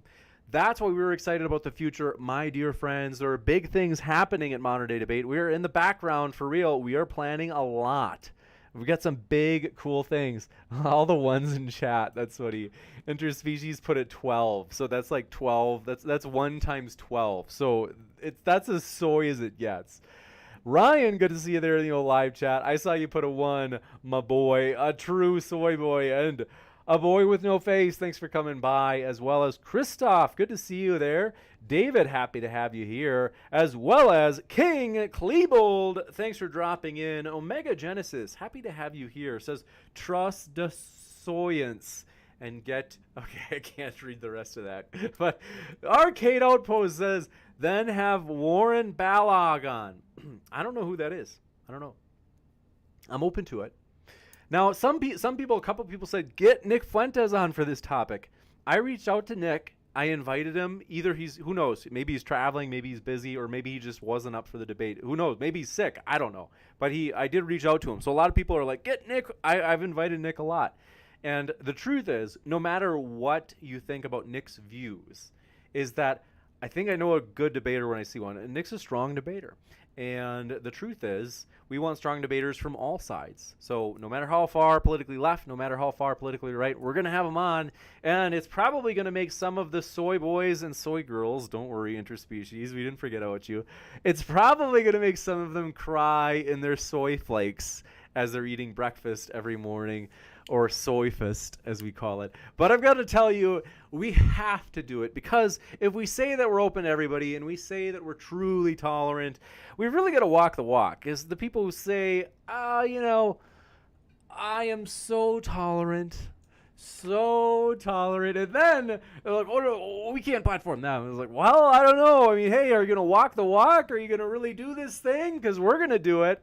This one from Nominal, thanks for your super chat, says, thanks for doing this. Thank you, Nominal. Seriously, we appreciate it. Texas for UX says, Christian Prince is a ferocious debater, the bane of Islam. Well, that's juicy and controversial. I'm open to having him. I could have sworn I reached out to him. I think. I might be wrong about that. But I thought I reached out to him about a debate in the past, but I could be wrong about that. CD says, I feel clickbaited. It's true. I think the funny thing is, when I put this event up this morning, it was super late because usually we'll put up a debate a few days early. And I put up this event with the thumbnail that you guys have seen, I'm sure. And I thought, oh boy, I was like, this is pretty late, and I don't even know. We've never done this topic before. This might be a little bit risky. I was a little bit nervous about it, to be honest.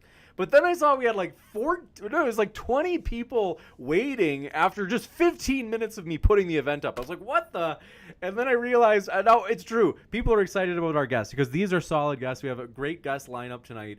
But also, I think a lot of people thought that we actually got the teacher from the thumbnail, the unusually busty trans teacher. We didn't. But Radical Coder said, one day I'll be on the thumbnail. Well, that's the real trick, folks. I mean, that, the picture of the busty teacher there, that was Radical Coder. You didn't know that was before the transition. But no, I'm kidding. But we got to tell you, yes, CD says, where's Booba? We really are. I'm not joking about this. I'm 100% serious. I'm going to look for that teacher's email, and I'm going to invite that teacher on. Like I told you, I'm always working in the background to bring new guests on, like big names and stuff. And that's why I appreciate, seriously, your channel membership support. So Jupiter Darman, I see you there. Thank you for your support. Seriously, that really means a lot. Arcade Outpost says, read my super chat to Radical Coder. Radical Coder is pretty offensive. You called him a bad word. You called him the G word. We can't go there. Right? It's too bad. You can't just say that. But I've got to tell you, Nikki, thanks for coming by. We hope you're doing well, Nikki. Thanks for all your support. And William Christensen, thanks for coming by. But I got to tell you, here's the thing. We really do. We try to get big new guests on all the time. And that's important to us. I'm not joking. You guys think I'm joking. I got a response from Tiger King once because I really did reach out to him. This is like during the pandemic when Tiger King, it was kind of late, maybe halfway into the pandemic. And I really, no joke, I found where Tiger King was. I sent him a letter where he was in prison, because I think he's still in prison. And I actually got a response back, and he's like, I'd honestly like to do it, but I can't. We aren't allowed to use Zoom for that long of a period to where you could have a debate. I think they could like do 10 minutes or something. But so no joke, I've tried. I was going to try to get Cosmic Skeptic and Tiger King. So, but that was supposed to be on whether or not it was ethical to have animals like tigers, like the way Tiger King like had pets and stuff like the tigers, because Cosmic Skeptic being a vegan, or like one of interspecies types, we were like, hey, we could do this. We could try. We could see, because Cosmic would probably say no, like leave the big cats alone. Let them flourish, and let them be free range big cats. Don't put them in the old cage. But Tiger King couldn't do it. But no joke, it's for real. I've got to find it. I stored it. I stored it because I thought it was so cool that I got a handwritten letter back from Tiger King, but I don't know where it is. I can't remember. I've got it somewhere. Now I'm just like, oh my gosh, that was like I hope I didn't throw that box away. I think I've got it. But anyway, Lao and Theory, thanks for coming by. Says, what's up, bro? I didn't know you were doing something tonight. Yes, as a matter of fact, we are. Like I said, I put up the debater late. And yeah, we're going to look for that guest, though. Or we're going to look for the busty trans teacher that everybody wants to hear from. Especially CD in the live chat really seems to want to hear from them. But want to say thank you guys for your support. Modern Day Debate is doing big things. We are just super thankful for how things have gone. And thank you. And you guys, you're the reason, no joke. You guys are the reason things have gone well. Thank you guys for your support for a truly neutral platform, as we have strived to make this a big deal. We appreciate all of your guys' support. Seriously, it means more than you know. I can't thank you enough. Thanks for all of the likes, for example. We're at hundreds of likes. We're at 204 for this stream, which is great. And thanks for all of the shares. If you have a group, maybe you have a controversial friend. Maybe you have a friend that you can say things to that you don't normally say to other people, because it's just so politically incorrect. It's so inappropriate. Maybe you have that friend. This would be a great debate to share with them and say, hey, this was pretty, got pretty controversial. They were covering the old fisting and the old rim jobbing and all that stuff. And you can say, hey, if you want to see something depraved, regardless of what side you were on, you probably thought the other side was depraved, you can share this debate with them. That helps us a ton, for real. Third-person testimony really does help us a ton. Seriously, we see the shares, because in the YouTube studio, I can see how many people I can see how many shares a video gets, and you guys really do share a lot, and we appreciate that, seriously. So thanks so much for all of that support. It means a lot, that culture of just wanting to see a neutral debate platform flourish as you join us in fulfilling the vision of providing a truly neutral debate platform so that everybody can make their case on a level playing field. That's important to us. That's what we're going to do. And as I said, YouTube deserves a better class of debate channel, and we're going to give it to them. So thank you guys for your support. I see you there, Half Baked and Bearded. Thanks for coming by. I see you there in the old live chat. Thanks, David, for coming by. I see you there. And Laura in Theory, well, I'm glad you said hi to Coder, but thank you for saying hi to me secondly. And also, though, Ali, thanks for coming by, as well as CD and Deej. Thanks for your support. That's right, we have those channel memberships. I always forget to mention that. We have Patreon, too. So, hey, consider, maybe you're like, hey, I didn't even know you guys have a Patreon. Is you can join our Patreon. It's like the lowest tier. I think it's like $2, and then you get to watch all of the debates from our conference. All of them, because some of them are going to be special ones where it's only going to be live for Patreon supporters as well as channel members. And so you get to watch those at that event. And then it's also, I would just say, hey, it's encouraging for us. Thank you, though, no matter what way you support us, whether it be Patreon or channel memberships or hitting like or hitting share or just hanging out with us for real. That helps us in the algorithm. Just even being here, YouTube is recommending more videos to people based on their similar likings for what you like. And Texas for You X, thanks for coming by. Says, thanks for the show. Keep them coming. My pleasure. As well as CD says, shout out to Subway. Amen to that. I had my Subway today, so thank you. I appreciate that. And Perfect One says, as I understand it, you just need to have a paid for Zoom account. In terms of what?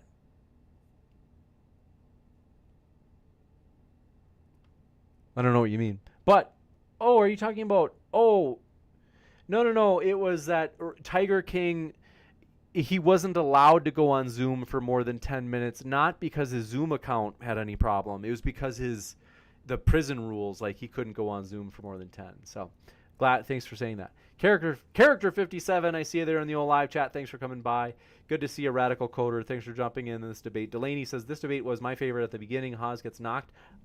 Let's see. Well, we're glad that you enjoyed it. Thank you guys for all your support. I love you guys. We're excited about the future. We're excited about the big things to come. We appreciate all of your support as we continue to fulfill the vision of providing a neutral platform so that everybody can make their case on a level playing field. We're sticking to our values of giving everybody a fair shot. That's important to us. We know it's important to you as well. So join the vision as we continue to expand this platform as Modern Day Debate becomes the premier debate platform for YouTube. Thanks for all of your guys' support, and we will see you at the next one, which is tomorrow night. As I said, you don't want to miss this one. My dear friends, I'm excited about this. At the bottom right of your screen, Sean Last returns, as well as Taftaj April, as they're going to debate whether or not trans minors should be able to transition. You don't want to miss it. Hit that subscribe button so you don't miss it. It's going to be a juicy one tomorrow night. Thanks, everybody, and we'll see you then.